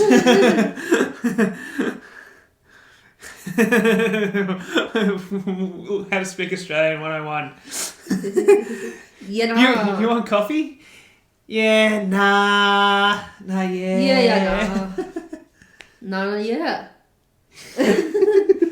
Just confusing everyone else. It's great. I love it. I know, we're so great, aren't we? I love Australia. It's great. But yeah. I wouldn't want to be in any other country, fam. We'll just take the piss out of everything. I know, we're fantastic at that. Like, we even take the piss out that we lost the war to emus. Like, honestly. But granted, like, you know. We named a pool after our Prime Minister that got lost at sea. Yeah. Yeah, he went for a swim and never came back. So Named a pool after him. Exactly. Why not? Sounds Learn logical. to swim, guys. Yeah. So yeah. Anyways, yeah, no, I for me, if Bella's not in the hot seat and he hangs around for 2 years, I'm just gonna write the Bulldogs off. He took you to 1, and I feel like that was a bit of a fluke. Not really a fluke. It's just that your team was so explosive and so fast. I think it was a fluke, to be honest. But like, well, I don't think it was. I think it was. I was backing when I heard it was Western Bulldogs and Sydney in the finals. I said to Mum and Dad, I'm like, I'll go West Coast. I said I'd take West Coast. I didn't even know that they had, like you said, that they hadn't won 4 games in a stretch. Yeah, I didn't know that until I met you. Oh yeah, no, all season, and I hadn't won like 4 games in a row. Yeah. Within the season, I'm just like, how? But yeah, why? To why? But I said to Mum and Dad, I'm like, West Coast. Oh, I keep saying West Coast. The Bulldogs, they were just so fast. It's like they're just gonna outrun Sydney. They had the average age of 12, man. Exactly, and Sydney had the average age of about 38. I was gonna say 72 or something, right? Like they literally had like their fucking their walkers out. So, But yeah, no, yeah. I felt like it was one of those odd occasions where youth won over experience. Oh, almost certainly, but like, if the ball's in your young hands, like, who's gonna catch you, right? The old guy? Why not? It doesn't quite work like that, right? Like, granted... Build a wall. Yeah. Like Donald Trump. So, yeah. Yeah, it was certainly... I love the way that Indians sort of speak with their head a little bit. Indians? Yeah. Do you know what I mean? Sometimes they shake their head. Yeah.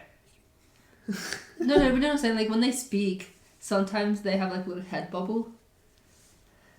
When they're trying to say stuff. Have you noticed that? No, I don't. No, I have. Yeah. They do it. It's kind of cute. But yeah, but like again, since then. Oh yeah, C. Smith is going out. Oh. But since then.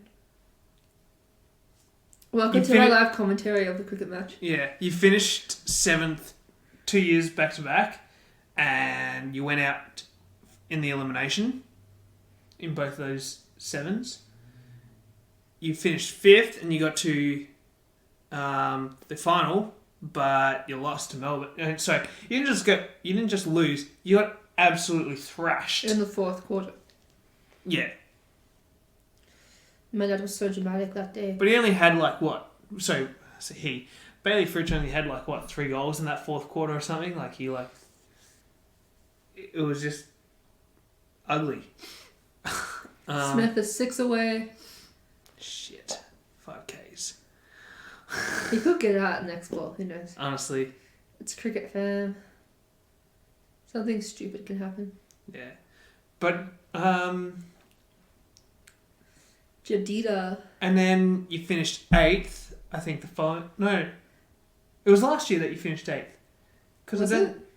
I think so. Yeah, no, it was. Yeah. Because you played Freo and you had a great first quarter and then you shit the bed. I felt like a lot of teams had that in the first round of that final series. So I saw a lot of teams do really well first quarter, then just lose. I feel like I remember that, but I can't. I just remember that one. No, I remember that one more vividly because it's my team, right? But I remember just looking at the scores of other teams and like one team would be like really ahead in the first quarter, then lose. I'm just like, what is this voodoo magic? Why is this happening to not just one but other teams? I know, and that is where I say the halftime adjustment of Bevo, right? Like, Freo had a whole momentum I feel swing. like it was some sort of curse now. Freo just had momentum in that second quarter, and I said, Bevo can't stop this momentum. No, it's kind of he fishy. does not have an answer if for it it. just happened to the Bulldogs, sure, but it happened to like 3 other teams. Man. But it happens to the Bulldogs consistently when I watch them, right? Like you played Geelong, and your dad, as silly as he was, My dad is such he put a funny bet down person. for Bulldogs to beat Geelong. Do you remember that was the game we went to? Yeah, stand up for the national anthem. No, hold on. I need to recreate this scene. Just hold on for a second. Alright. But yeah, her dad literally put a bet on Bulldogs to win. Hold on. Everyone, stand up for the national anthem.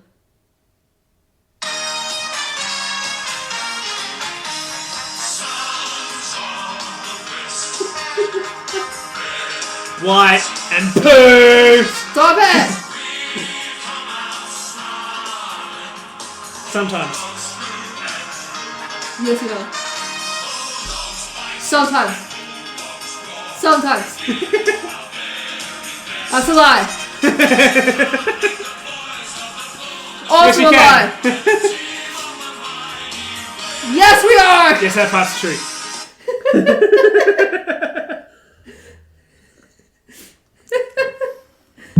Oh my goodness, Australia is 3.97 runs per over. Ew. That is pretty bad. No, that is. But yeah. What the? Emirates decision pending. And like, even your brother was saying, like, he expects Bulldogs to win because, like, there's no Tom Stewart. And I was just sitting there like, this is Geelong we're talking about. Like, do you not remember that they've got a forward called Jeremy Cameron? He's never going to win a Brownlow. Yeah. He's not a midfielder. Yeah, exactly. So, yeah, just... And then, yeah, half time, I think Geelong were up. I was just like, you started off really strong, but then Geelong, yeah, they just came back, and I was just like... Actually, I remember it being a little bit back and forth, but it felt a bit sort of one-sided. All I remember was stand up for the national anthem, and then you erased everything else, right? yeah, because that was the funniest moment ever. I was like, because literally when they said, "Ladies and gentlemen, stand up for the national anthem," I was like, why are we playing the Australian national anthem right now? It's a bit odd, but okay, I'll do it because I love Australia, right? Yeah, and then exactly. they played the theme song. I was like, okay, we just got, thank you for the prank. Yeah, you got like the Western Bulldogs version of a Rickroll. Yeah, basically. I was like, all serious for a second, you know. Oh, okay, it's national anthem, right? You had to stand up, right? I was so ready to stand up, and then they played the theme song. I was like, oh, okay. Like, you got jokes, fam. You got jokes. To be honest, I was actually kind of thinking the same thing, but I actually thought it was because I thought I heard it from like the I call it Etihad, but Marvel. I thought it was through the Marvel PA, not just the little Bulldogs room. Yeah, no, but once you heard the Bulldogs theme song, it's like, oh yeah, jokes, fam. Got jokes. I was like, oh, okay, no, it's just for the room here. Okay, cool. You got jerks, fam. Yeah. Jerks. Nice joke. That was a funny joke, actually.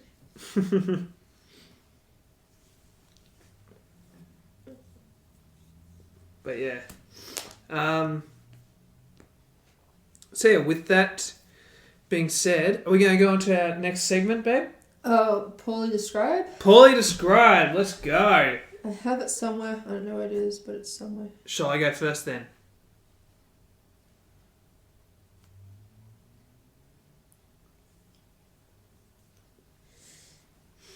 What did you say? Sorry, I zoned out for a second. I was like, why is it taking so long to answer? Because I died. Do you want me to go first?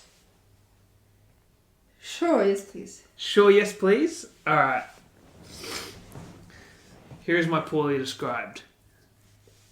So, I don't know about you, babe, but I think Bond needs to get insurance for being the target of so many robberies against him. What? I just said... Is this Belmo Medal? Yeah. It took me a minute to think. I was like, what do you mean? I was like, oh, Brownlow. Okay, I know, cool. I am poorly describing it, right? That was poorly described. I even had a few others. I said, I also had, you're not a midfielder, Jezza. Lockie takes a sip of water and it gets 3 votes. That's what that means. And can we just say that he's a 1.5 time winner?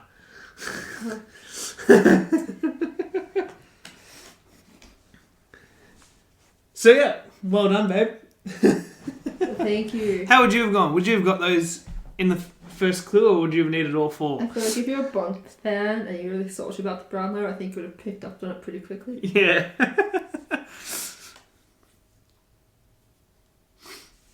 I'd like to think people got it after the second one, maybe the third. Depends on how much you use tech.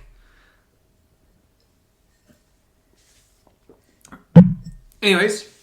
Yeah, I did get a new one actually, because I don't know where it is. Oh. Well, in the meantime, I'm going to quickly grab a drink, but someone looks injured or something. They're taking their shoes off. Oh, that's Smith. Oh, he's done. He's done. No, he has 4 more, fam. He has 4 more. Oh, goodness. Don't mind me, I'm just bringing the drink in. I think it's just easier. Well, yeah, so... Oh, you need me? Smith is getting close to his half century. It's bullshit. Smithy, I am not doing 5Ks. I mean, I can, but I'm not doing it. Yeah, you are. Nah. Yeah. Nah. Okay, I got one, but I think you're going to get it very easily because it's ChatGTP. You know, ChatGTP takes you quite literally. Yeah, I know, that was great. You died, La. I know, I swear. People, just give us an audience for that last episode. Just send it out to your friends. Just say, just timestamp it as well. Just be like, go to like the 43-minute mark.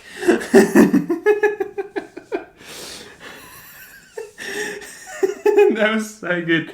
Thespian. Oh goodness, I was dead. Oh, we got analysis. Analysis. I don't understand this analysis. Analysis. Yeah, babe, what is an analysis? No, you know what I mean. Like, I don't... Oh, wow. I don't... Oh, they're just showing the difference over 4 years He bowls a little bit closer to the stumps now. Yeah. Oh my goodness, we really need an analysis for that. Yeah, honestly. Like what? I don't get it. It's almost like your favourite stat in AFL, right? Time in front. That's so stupid.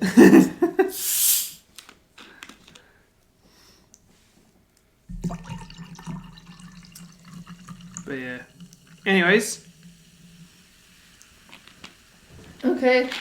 I probably should have put like umpires get 3 votes in my my heads as well. Honestly, sometimes, I don't know. I feel like Bont got robbed of another Brownlow. No, not robbed. This is the first time he's got robbed of a Brownlow. The second one, the first one, that was just tough luck. He sucked in the last 3 games, so he lost. Yeah. Anyways. This is a bird-themed squad. Bird themed squad. Okay. Narrows it down a little bit. Do I guess now or should I? If you want to. Vixens. No, that's a fox, isn't it? Babe. I thought, sorry, for some reason I said vixens, and in my head that just sounded like a phoenix. Like I envisioned a phoenix. Well, yeah, Melbourne Vixens they came together. Vixens is the merge of Melbourne Phoenix and Melbourne Cockerel, but no, Vixens is not a bird. Okay. Yeah, I'm just a little bit retarded. You're special. Oh, C. Smith got out. Okay, bye. Oh, did he? Oh, no. Podcast over. Smithy, let us down. Disappointment. Oh, Okay. I missed it by a mile.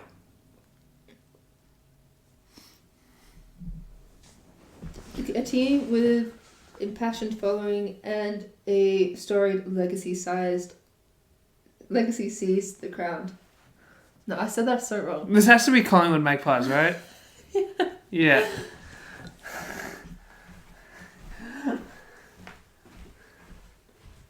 So as soon as you mentioned Bont, I was like, bruh, yeah.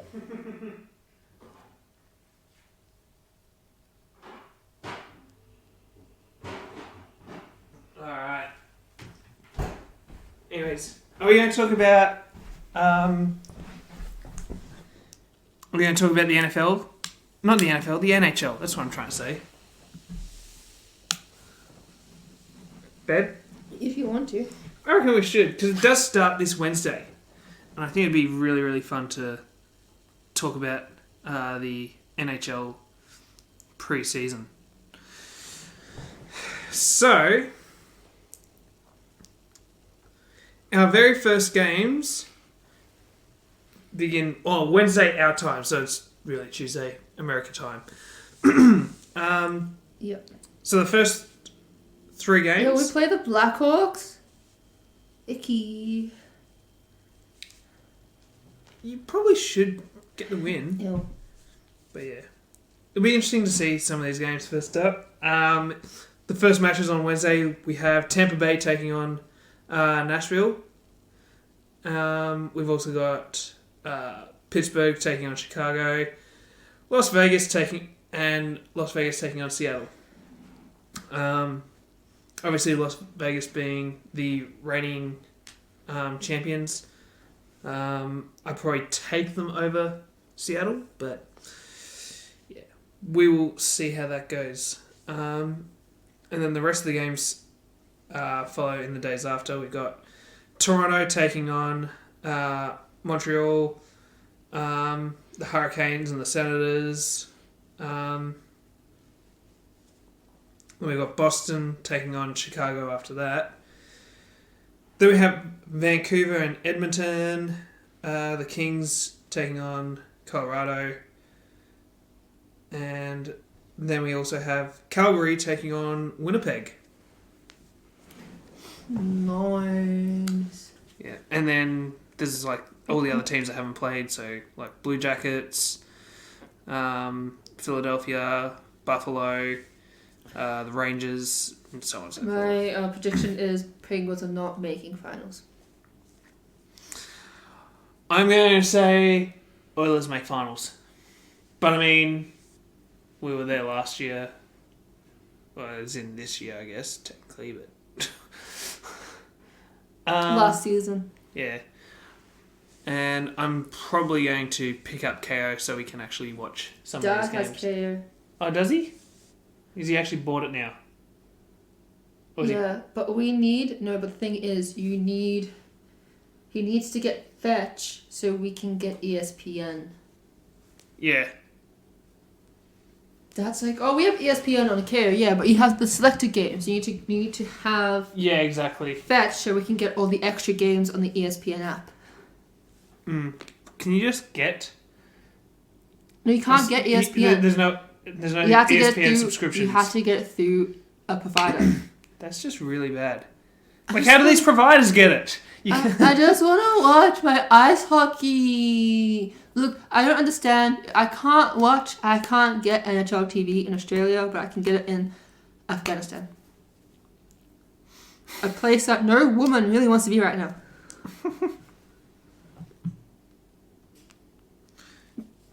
Okay, NHL Honestly. TV, Australia.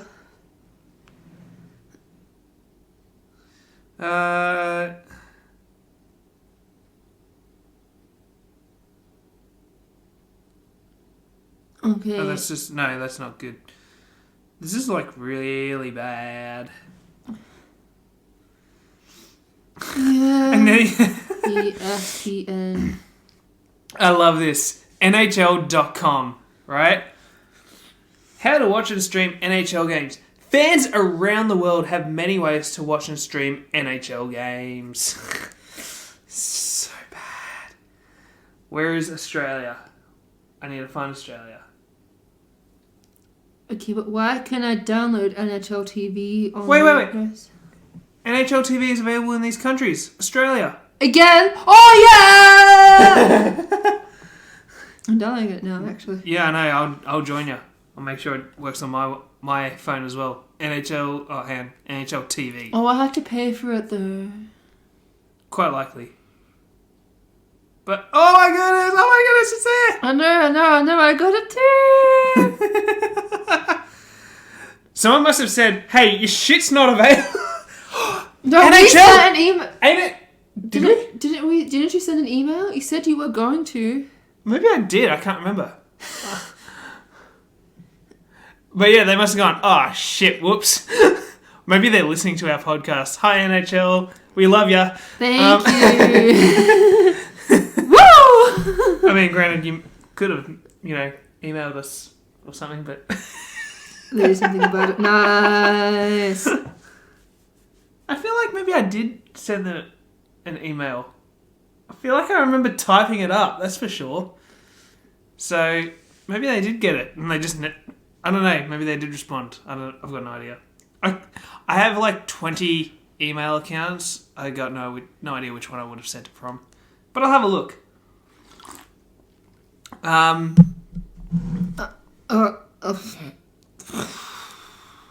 How much is it?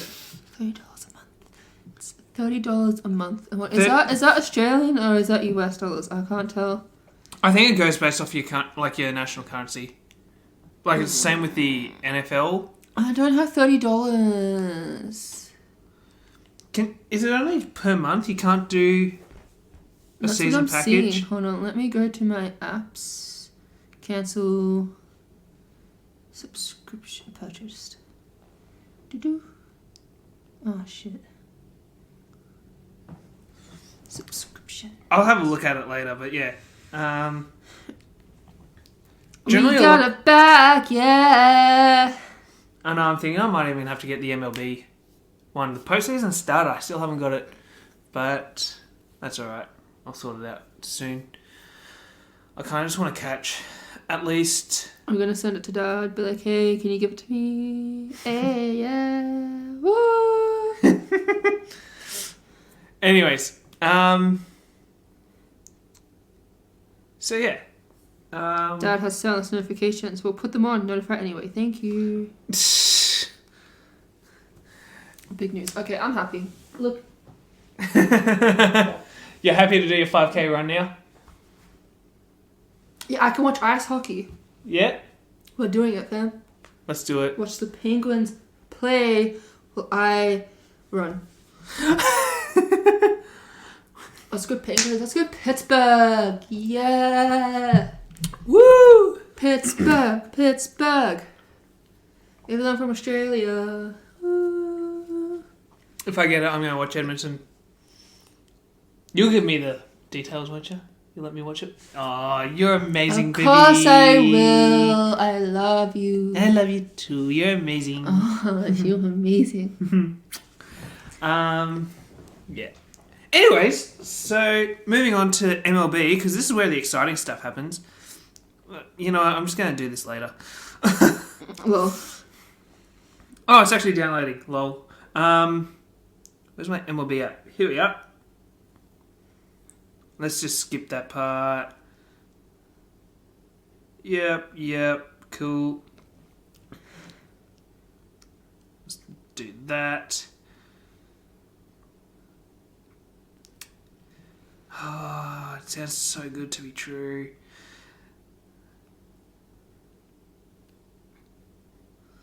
Anyway, yeah, I'm just spamming Dad. I was like, hey, NHL TV is back in Australia. I don't need to get fetch. I'm really happy. So, the postseason, as it stands, we have... When is this? This is... Oh, okay, these games need to still be played. Okay, because it's... Okay. Which one is this? These are the divisional games. So, Texas currently leads Baltimore. They beat them 3-2. This is literally yesterday. Or this morning, I guess, really. Ooh, drama. Love Shane went for the review. Nice. And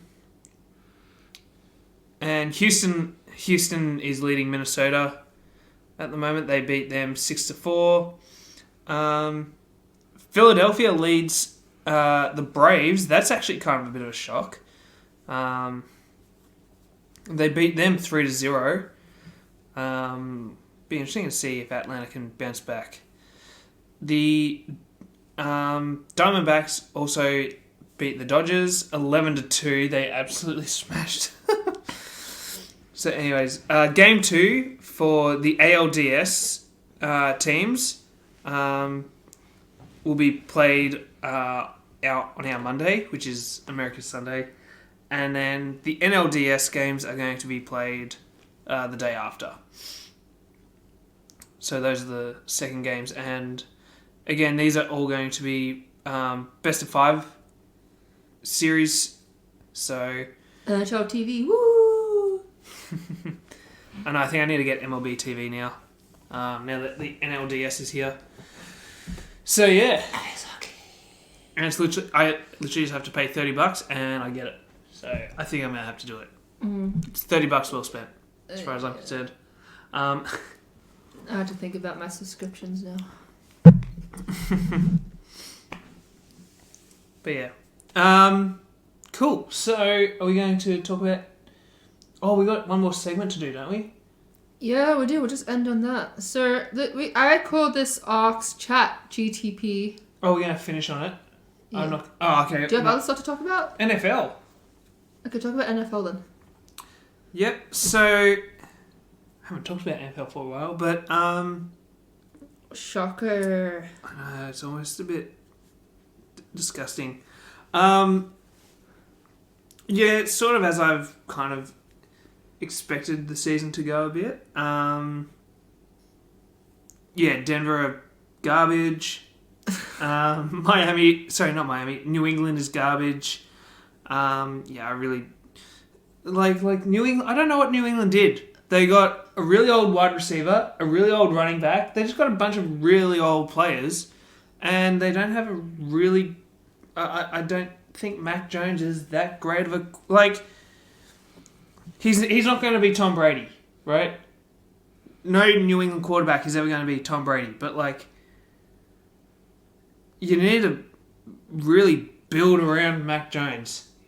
Like, I don't think he's that athletic. His arm isn't that strong. Like, he's not a great quarterback. I think in terms of intelligence and leadership, I think he actually does have some characters there, but like, how much is that going to win you an NFL game? Right? Like, you still need to have the physical component there. And I just don't see it with Mac Jones. Like, when he takes off to run, he honestly looks slower than Brady when Brady was old. it's bad. So, I don't know what New England's doing. I wrote them off well and truly going into the season. And I've done very similar with a lot of other teams. The New York Giants I wrote off when they gave Daniel Jones a 4-year ridiculous contract. It was stupid. Detroit Lions, I expected them to be great. They are great. Their defense is phenomenal, and they have some really good offensive weapons. I don't know what... They picked up David Montgomery from Chicago. Like, that is probably the biggest steal that they could have done. It's like David Montgomery literally had multiple 100-yard rushing games the last season. And he's still young. Like, he's a powerhouse. I don't know why the Chicago A let him go, and B, why people thought Detroit weren't going to be good when they picked him up. He's fantastic. Green Bay, they're floating 50-50. I think it's going to go downhill a lot from here, but I could be wrong. Carolina is struggling, and so is Arizona. There's a few teams here that I expected the Rams to bounce back as well. I did not expect Seattle to be 3-1 at this point. But there's a few other teams that I did not expect to be where they are. Like Washington, they're 2-3. Minnesota are 1-3. I thought they'd be at least 2-2. Atlanta, I kind of thought Atlanta and Carolina would have the opposite score, like wins and losses. I think New Orleans are probably better than 2-2 at the moment.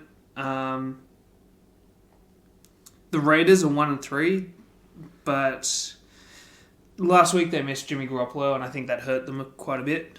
And then some of the other teams, like Indianapolis, 2-2.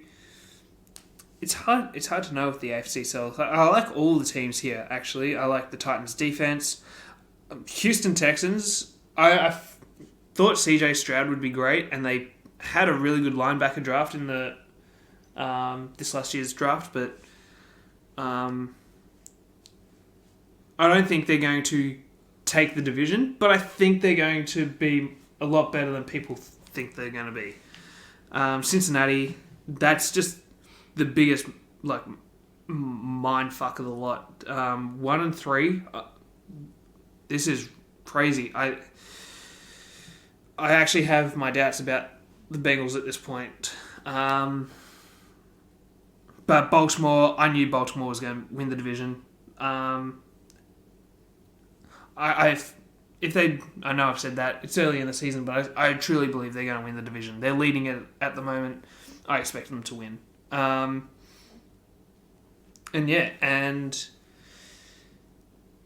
that basically sums up the NFL.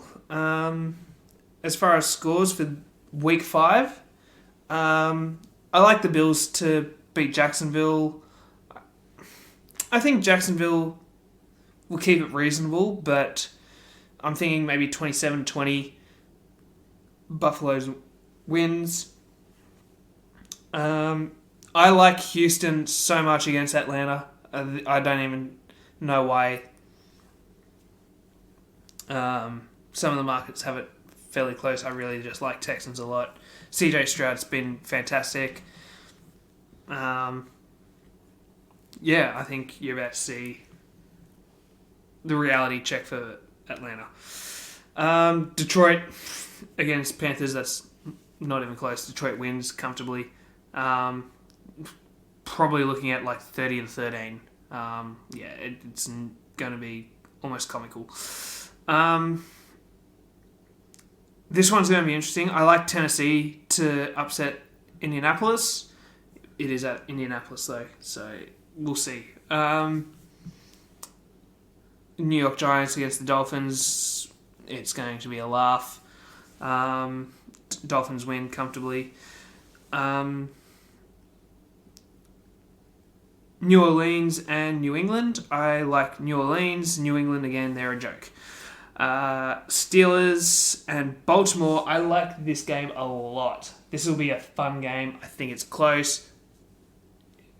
Within 3 points, I'm calling for the margin. I'm expecting it to maybe be like a 24-23 kind of game. Probably Baltimore takes it with the last second field goal. I like that game a lot. And then we've got Cincinnati, Arizona. I've got no idea who to pick here. I really want to believe that Cincinnati bounced back, but it's so questionable, to be honest. Philadelphia and the Rams. Philadelphia undefeated, and the Rams, they've got a 2-2 record. I think they should be a 3-1 team at this point. They are really, really, really good. Matt Stafford is a great quarterback, and I'm not sure who I go for. I like this game a lot. It's a later game than the Steelers-Ravens game, so I'll watch Steelers-Ravens, move on to Philadelphia and the Rams. I think I like LA to actually get the win, but again, I'm kind of just judging this on the fact that how do you stop Aaron Donald defensively? Jets and Broncos, they're both 1-3. This game is pointless to watch. It is garbage. I actually like the Jets probably to win this one. If Zach Wilson can keep all of his passes under that 2-second mark or whatever it was when they showed that statistic in the Kansas City game, he played really, really well. When he gets rid of the ball very quickly. Kansas City and the Chiefs. Kansas City Chiefs versus the Minnesota Vikings. I don't know what to say about this. Probably the Chiefs are going to take the win, especially if Taylor Swift's there, right? Like, she's undefeated as a Chiefs fan, right? So she's undefeated as a Swiftie. Wow. Yeah. And then the primetime game is Dallas and San Francisco. Both have, the top defenses in the league. I think I like San Francisco a little better than I like Dallas. But I think it will be interesting to watch. But I'm certainly going to take the 49ers with the win here. And then the Monday primetime game, which is our Tuesday, is Raiders and Packers at the Raiders. I actually like Las Vegas. Jimmy G is coming back. Jimmy G is a competent quarterback. And more so than Jordan Love, I like the Raiders to win with their offensive personnel. Josh Jacobs, Devontae Adams, and they've got Max Crosby on the pass rush. I don't... And David Bakhtiari is out for Green Bay. I think Raiders win this very, very, very comfortably. Probably 27-14 is my thinking. Maybe 27-17. So I like the Raiders a lot there. And just to end on that, Chicago had a big win against Washington. And it ends their 15-game losing streak or something. They won 40-20. And the teams that are on bye for week 5 are my Chargers, Tampa Bay, who are surprisingly 3-1. I did not expect that, but Baker has been doing really well for them. Cleveland, who are 2-2, and Seattle, who are 3-1. So yeah, the bye weeks have just started, so games are going to be like the amount of games are going to be a little less for the next little while, but it's NFL. It's all fun, nonetheless. So yeah, those are my takes. My favourites for this week, I would say Houston, Detroit,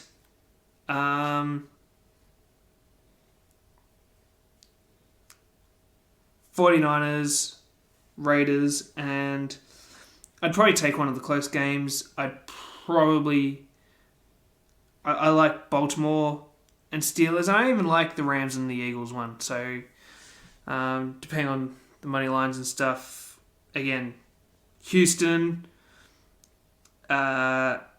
Detroit, Baltimore, the Rams, 49ers, and Raiders. They are my favourites.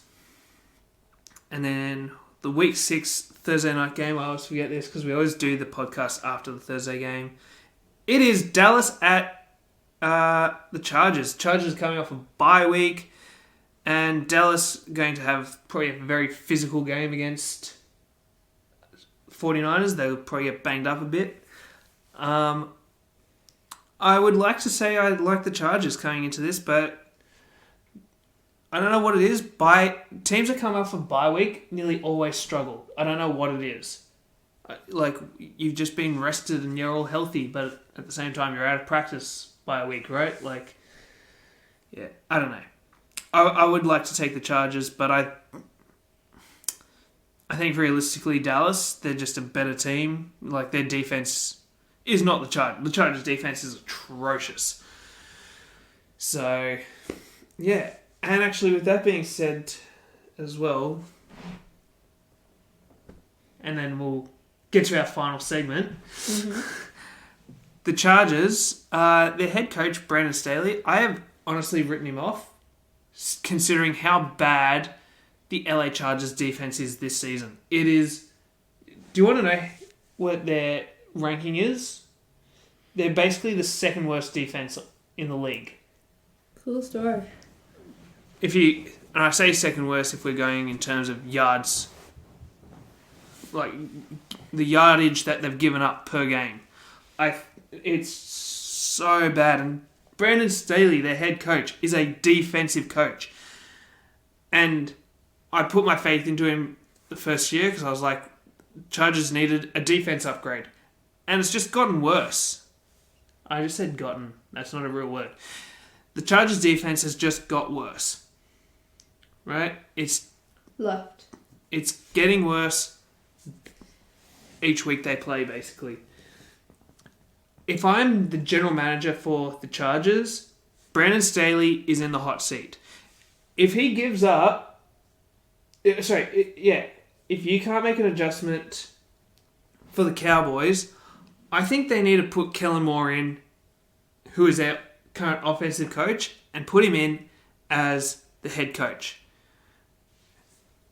And it's like, there's a few reasons for that. They picked him up he was already an OC at Dallas, and now he's just accepted a job as an OC at the Chargers. It's like, unless there wasn't some sort of incentive that you might be promoted to like a head coaching role, why would you go there, right? Dallas were already successful, and Chargers only made the playoffs last season, and then they butchered it with a 27-plus lead or something. It was really bad.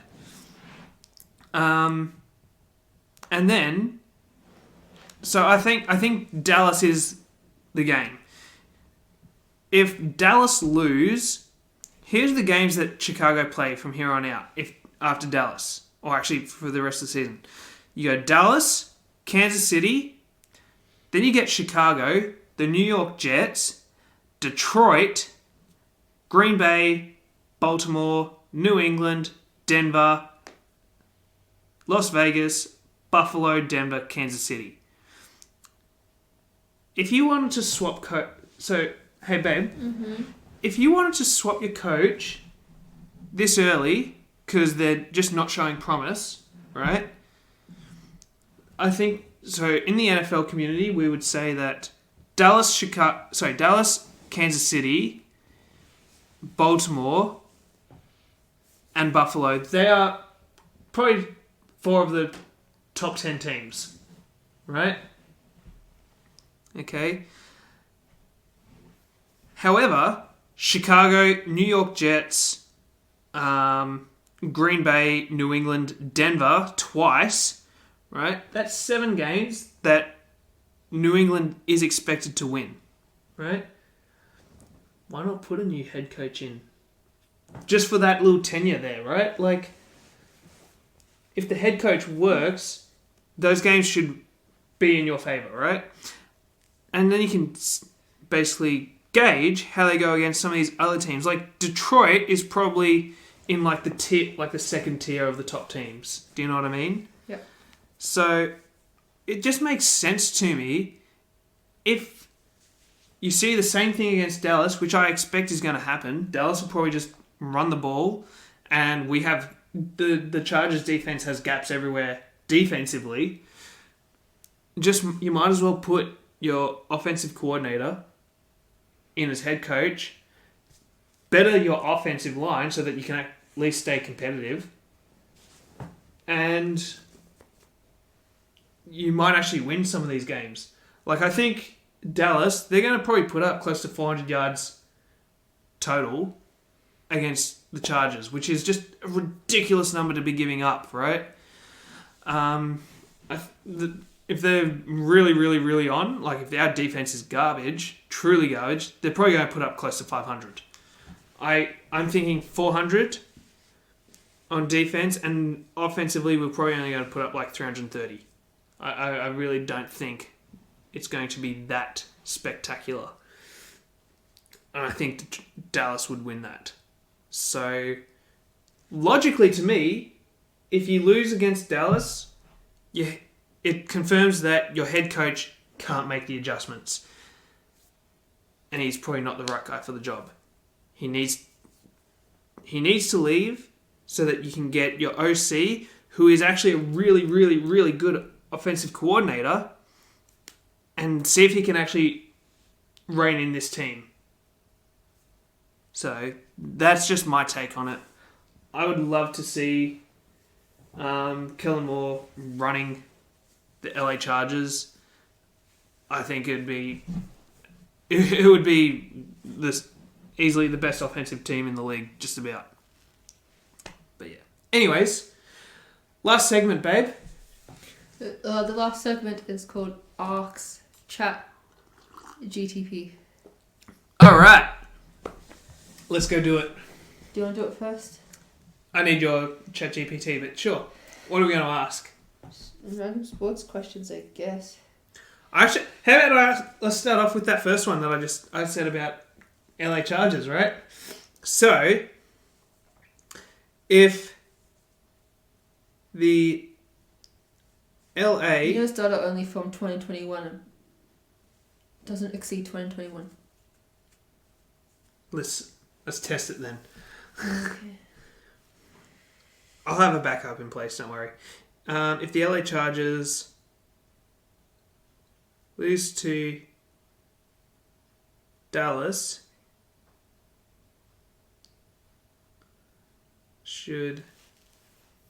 can't spell, Kellen Moore become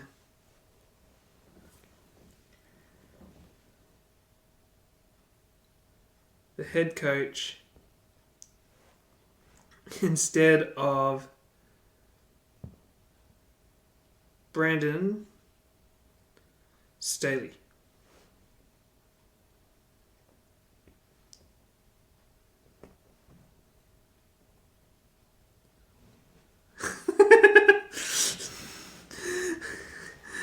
Oh, goodness. Deciding on coaching changes is a complex decision that depends on various factors, including team performance, coaching styles, and management's assessment. It's not solely based on the outcome of a single game. Ultimately, it's up to the team's ownership and management to make such decisions based on a comprehensive evaluation of the coaching staff's overall performance. You didn't answer the question. Alright. It kind of did, though. Alright, you go, babe. I don't know what to ask. Oh, hold on. Will Bond win the Brownlow next year? Okay. When will the Western Bulldogs win their next premiership according to data? Say 62 years, come on. It says that the training is from September 2021 and I have access to further information. I was like, take a guess.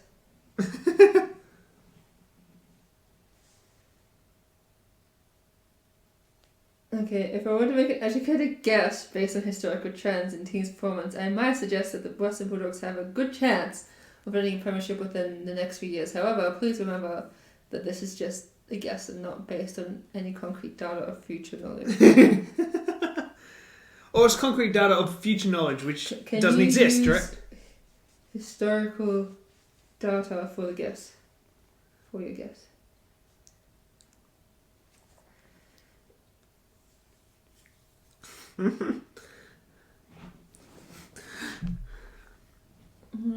Oh my god.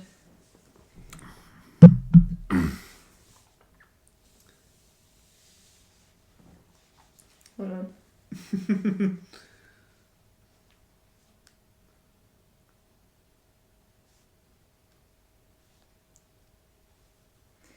Okay, I'm just gonna ask, is the Western Bulldogs on a 62-year plan?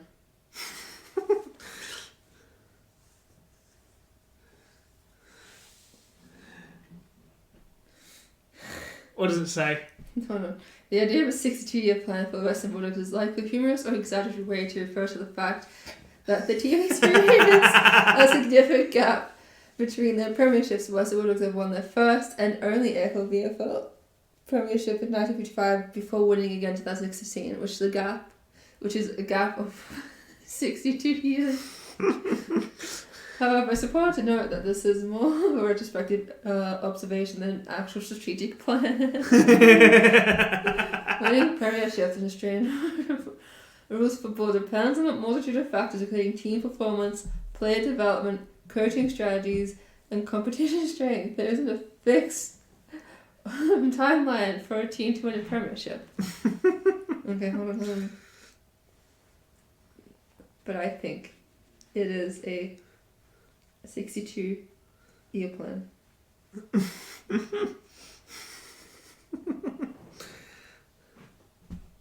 Oh. If you find humour or a sense of narrative referring to the Bulldogs premiership, the 60-year plan is perfectly fine as a clever way to frame their achievements. Enjoying sports involves creating stories and narratives around the team's history of success. It's like, we kinda suck. I'm sorry to hear that you're feeling disappointed about your team's performance.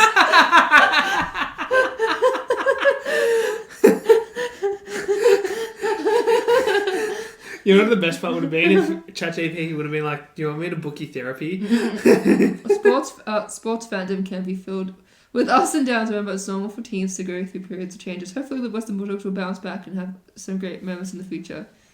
Keep supporting them. Hold on, they are the reason I need therapy.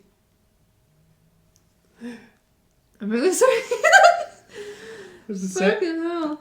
It says, "I'm really sorry to hear that you're feeling this way. Sports fandom can be emotionally intense. And it's important to take care of your mental well-being. If you're finding that your feelings about the team are seriously affecting your quality of life..."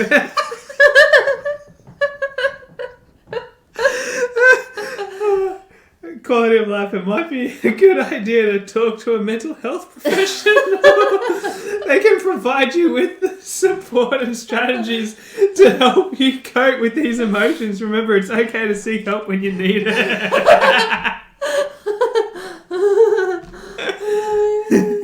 Should I go with Will Brunt, Winner Brandler? Yeah. Hold on. Bont M? Belly. Yes. Win a brown. Nice. I don't have to. Just pretend you can predict the future.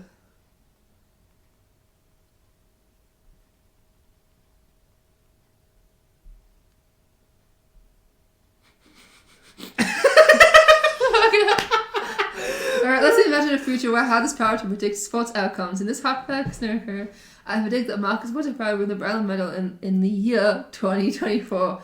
Remember, this is purely fictional prediction. Ooh! Based on real predicted. Ooh! Next year, Bont with the Brownlow. You know what's funny? I probably could believe it. Create me a scenario. Hold on. A scenario where. How you going? Sorry, I can't. I forgot to spell. Create me a scenario. I can't spell scenario for some reason. SC yes. EN Ian. R. Sorry, Oh, I got no, scenario. yeah. I said R, but I was going to say AR, and my brain skipped the letter. Marcus Bontempelli wins the. Sorry, this is dragged out longer than expected. But it's kind of funny. 2024 Brownlow. What are you hoping it does? Tells you like that they win the grand final or something? Is that what you? Medal. No. Give me vote counts and who finishes in the top 10. Certainly. Okay, so it's written me. It's oh shit. Oh my goodness! It's all right. No, let me read it. I love it. In 2024 AFL season, Marcus Bontempelli delivered an exceptional performance showcasing his remarkable skills and leadership on the field. He consistently dominated matches, playing an uncanny ability to influence critical moments. When the Brownlow medal counts rolled around, the Verge revealed a remarkable season for Bontempelli. So, Bontempelli, 34. 34 votes. Patrick Chris, Paddy 29. Cripps, 29 votes. Petrarca, 27. Oh my goodness. Lucky Neal, 25. Nat 5, 24. Max Gone, 22. Jack McRae, Bulldogs, 20. Dustin Martin, 19. Clayton Oliver, only 18. And Tim Kelly, 17. Yeah. Oh my goodness. Woo! Bond's consistent excellence throughout the season earned him a well-deserved 2024 Brownlow medal, solidifying his status as one of the premier players in the league. Like, not even like Merritt or Parrish was listed there at all. No. Like, I think, I don't know. My prediction is Essendon's going to have a really good season coming out. I think year 2 in the system with both Merritt as captain and Scotty at the helm of the reins. I do think it's going to be a little more consistent, but again, I'm a bit biased, but I think personnel-wise we are there. Shit. Okay, I said, pretend you can predict the future when Bulldogs going to win the next round final. Jack TTP says 2026. Woo! We are doing our podcast for the next 10 years. Yes. We are going to come back to this. I'm actually going to put these in my phone. I need as you well. to do that, yes. I'm going to put them in my dates. This is So, alright. In this imaginative this? scenario where I have the ability to predict the future, I foresee the Western Bulldogs winning the next grand final How do I- in the year 2026. Keep in mind, this is purely a fictional prediction and not based on any real... So 2024, and For Brownlow. Brownlow is held in. When was the Brownlow count? It's always the The week before Granny. Oh, goodness. I don't even know when. Can we Google it? Can you just type it in your apps? What apps? Sorry, in your notes app. Oh, my notes app. Oh, but it's going to get lost. I've got like 300 notes in there. Here's the thing. I always make a shopping list in my notes and I don't delete it. So now I've got too many of them. Oh, shit. I know. I need to go through and sort them out. But yeah. Hey, Siri. Set me a reminder that in 2024 that Marcus Bontempelli is going to win the Brownlow. That just sounds terrible. I was just going to go 2024 Hey, Siri. Brownlow date. Can you also add a reminder that the Western Bulldogs are going to win the 2026 Premiership?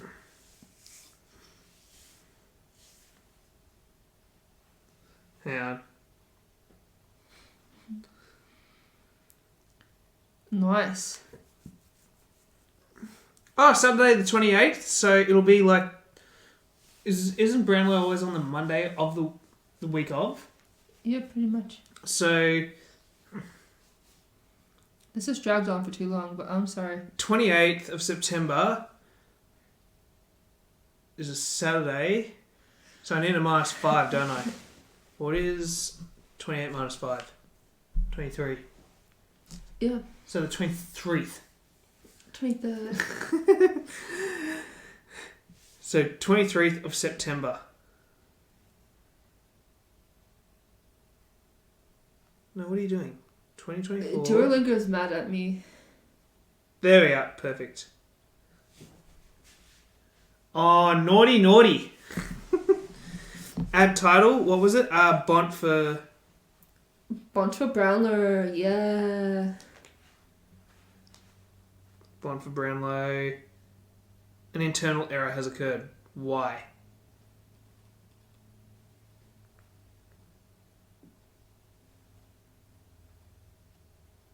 Okay, what the heck?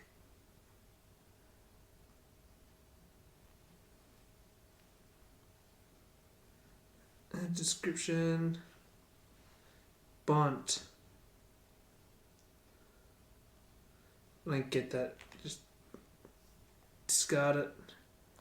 I already hate it. Let's just create a new one. New event. Bont for Brownlow. Oh, it might have been that. Okay. No, I know what I screwed it up. Yep. That one.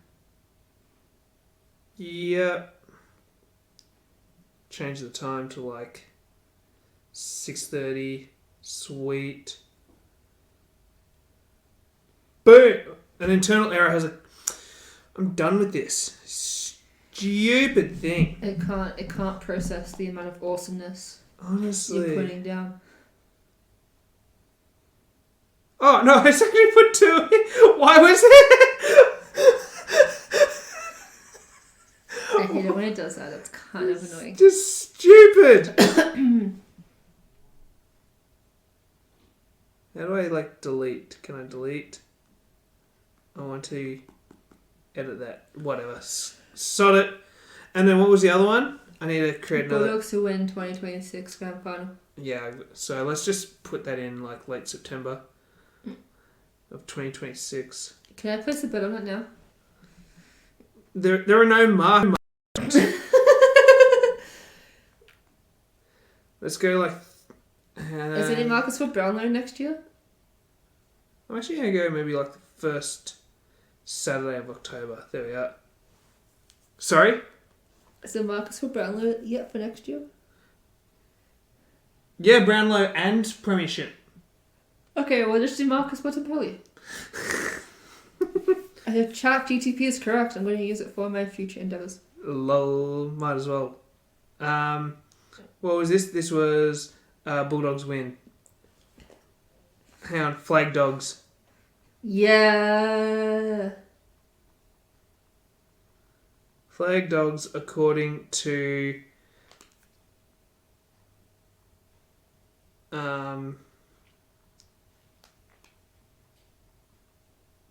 ChatGPT. Great, and another internal error has occurred. Wonderful. It's just the Probably best. still there. It probably is. Yeah, it's there, yeah. I don't know why it says error. I don't get it either. Bloody Android.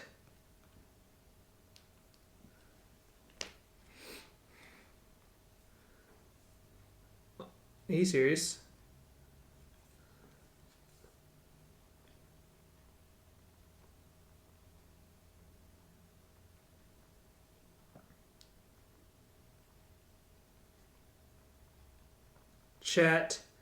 ChatGPT.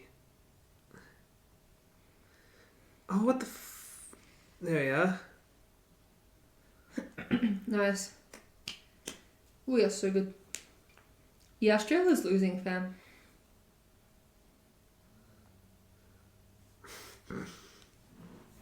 Anyways. Give me another one. I got a question. I got like questions for it. This is going out of hand, babe. This is going out of hand. We need help. We need professional help. Ask it. Oh shit! Scrolled up and stuff. Alright. So. You're gonna love this one. Yeah, no, we're done. 140 for 7 out. We're not doing too good, fam. So what? 140? Oh my god! For 7 out. Okay. I don't really like cricket. I don't know it that well, but thanks to Maria, I actually have understood cricket a fair bit. But like, that's really bad. That is really bad. Australia, what you doing, fam?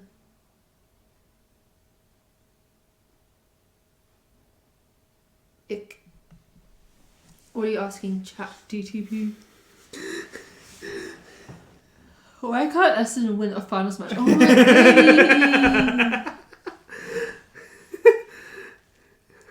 I can't.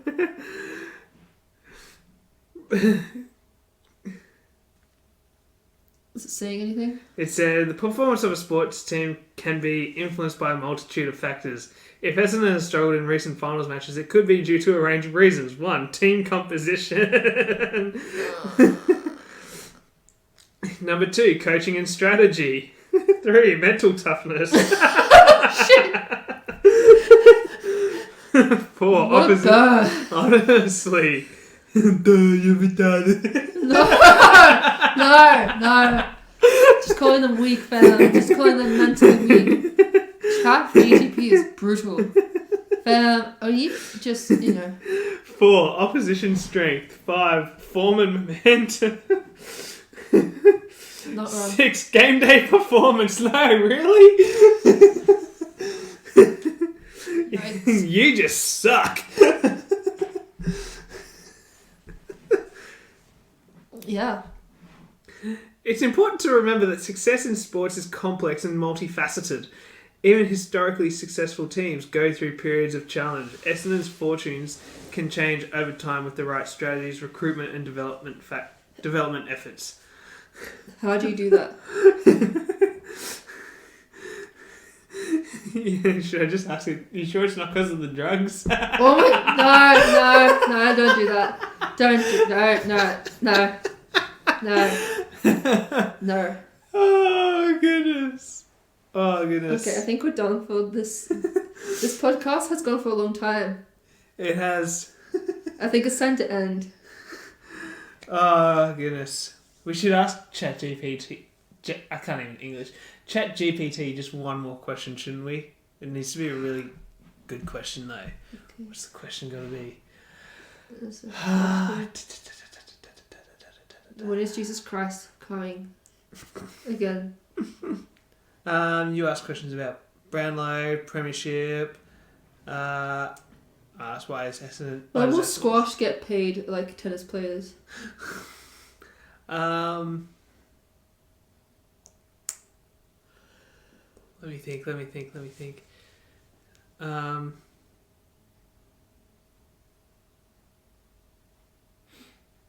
You good there? I'm having a think. Well,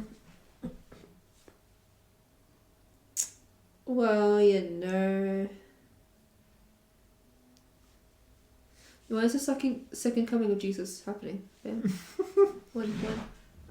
Is AFLW really a sport? You're shocking.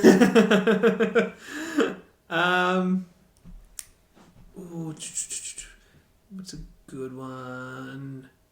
Is Adam Treloar really God? Should we ask it? Yeah. Yeah. I love Adam Treloar. Is Adam Treloar the Lord and Saviour? Yes.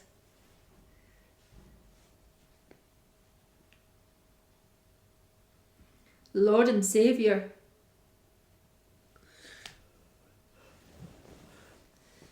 While Adam Treloar is undoubtedly a talented and accomplished athlete, it's important to keep in mind that referring to any sports figure as a Lord and Saviour is likely a playful or exaggerated expression of admiration.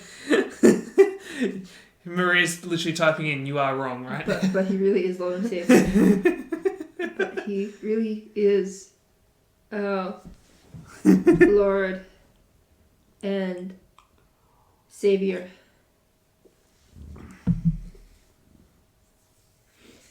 It sounds like you have deep admiration and Really? It's wonderful to have such enthusiasm for a sports figure. His players can have a profound impact on a team and its fans. Enjoy cheering for him and celebrating his contributions to you. I was like, no, you don't understand.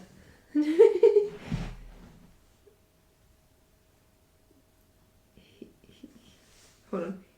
He really is our Lord and Saviour. No doubt about it. He is God. No. He is the second coming of Jesus Christ. See what it says. What does it say? It's clear that you hold Adam Treloar in extremely high regard. It's not uncommon for sports fans to use hyperbolic language to express their admiration for a player. Just remember that while athletes can have a significant impact on a team and its fan base, it's important to keep the context in perspective. Treloar is an accomplished athlete, but comparison to religious figures are typically metaphorical expressions of admiration rather than literal statements of beliefs. No, you don't understand. Just say, "You're wrong." So you are wrong. He is Lord and Saviour. See if it actually says, "I'm sorry for my." Oh, are you true? It's thinking. It's the. No. It's like, no, I know. I just know this is wrong. There is proof. He really is Jesus Christ. This is going to be the episode title, by the way. You don't understand. Episode title going to be called episode, what is it, 30? Convincing ChatGPT Adam Treloar is the Lord and Saviour. Here's Adam Treloar and Saviour. No, we're just going in circles, fam. I've got a good question for it, actually. And this will be the last one that we finish up with, when you're ready to pass it on. Yeah, alright. Last one, and then we finish up. ChatGTP doesn't believe me. Elon Musk, you need to buy ChatGPT. I can't say it. ChatGPT, and rewrite the program so that it understands that Adam Treloar is the Lord and Saviour. Adam Treloar is Lord and Saviour. He is the second coming of Jesus Christ. I don't know what ChatGTP is talking about. Honestly. God. Alright. Alright. I'm going to have a few parts to it. So... After this dinner, please. It's like 10 o'clock. I'm hungry. I know.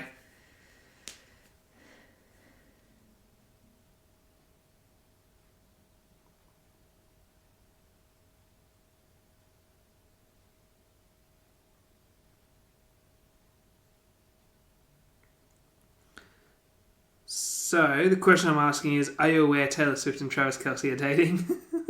Oh my gosh, baby. Oh, no! What? That's just so bad. What is it? What did it say? It says it doesn't have access to that information. Well, they are. Yeah, I know, I'll just say that. Well, they are. Lol. What did it say? It says, thank you for letting me know. It seems there have been developments since my last update. What are you laughing at? And then it says, I'm glad to hear that they have found happiness together.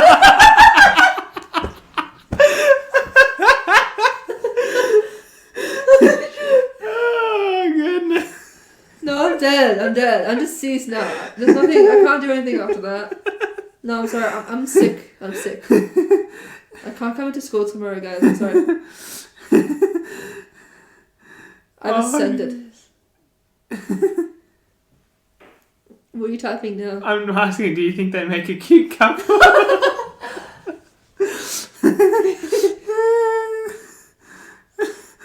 Oh, brutal. What does it say? It's like, since I don't have personal opinions or feelings, I can't form an opinion on whether Taylor Swift and Travis Kelce make a cute couple. However, oh. Just say they are a really cute couple.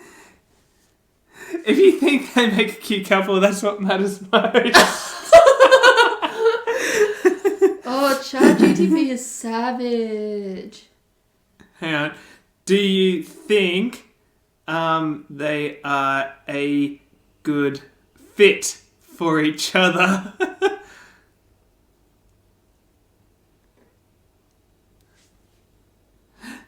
I don't have personal opinions or the ability to assess romantic compatibility.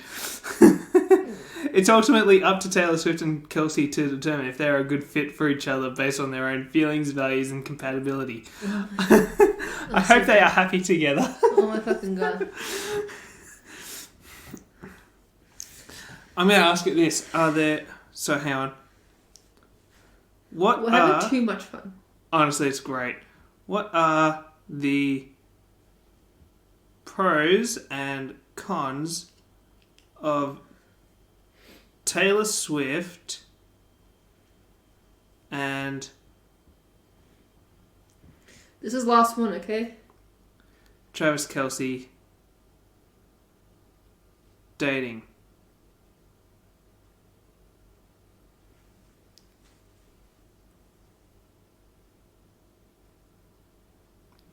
What's it saying? That's just the...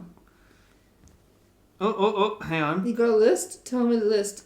It was actually like, since I don't have personal opinions or access to private information, thanks for letting us know about individuals. Hack us all. Honestly, it really it probably has hacked us, and it's just like a program response like, no, I didn't do anything. No, what do you mean? I can't tell you. What? Blood? No, I didn't kill anyone. This blood, this is just because I was, you know. It's just pain. Yeah, honestly. I can't provide a definitive list of pros and cons for Taylor Swift and Travis Kelce dating. However, I can discuss some general considerations that could apply to any high-profile relationship. Potential pros: shared interest, mutual support, and positive influence. They might inspire each other personally and professionally, encouraging growth and development. Potential cons. Yeah, she helped grow those sales. Potential cons: media scrutiny. High-profile relationships often face intense media attention, which can be challenging to navigate and maintain privacy. Hectic schedules. Both Taylor Swift and Travis Kelce likely have busy careers, which can make finding time for each other more challenging. Public expectations. There could be pressure from fans and the public with expectations about their relationship and how they present it. Nice. That's actually not a bad little pros and cons list, to be honest. ChatGPT kind of did well there. I feel like there's probably a few other points to make, but yeah. Anyway, yeah. So, we might do this segment. I think this is kind of a fun segment. Yeah. So, but maybe next time we actually write out our questions and then try and follow up on them. prior to doing it during the thing.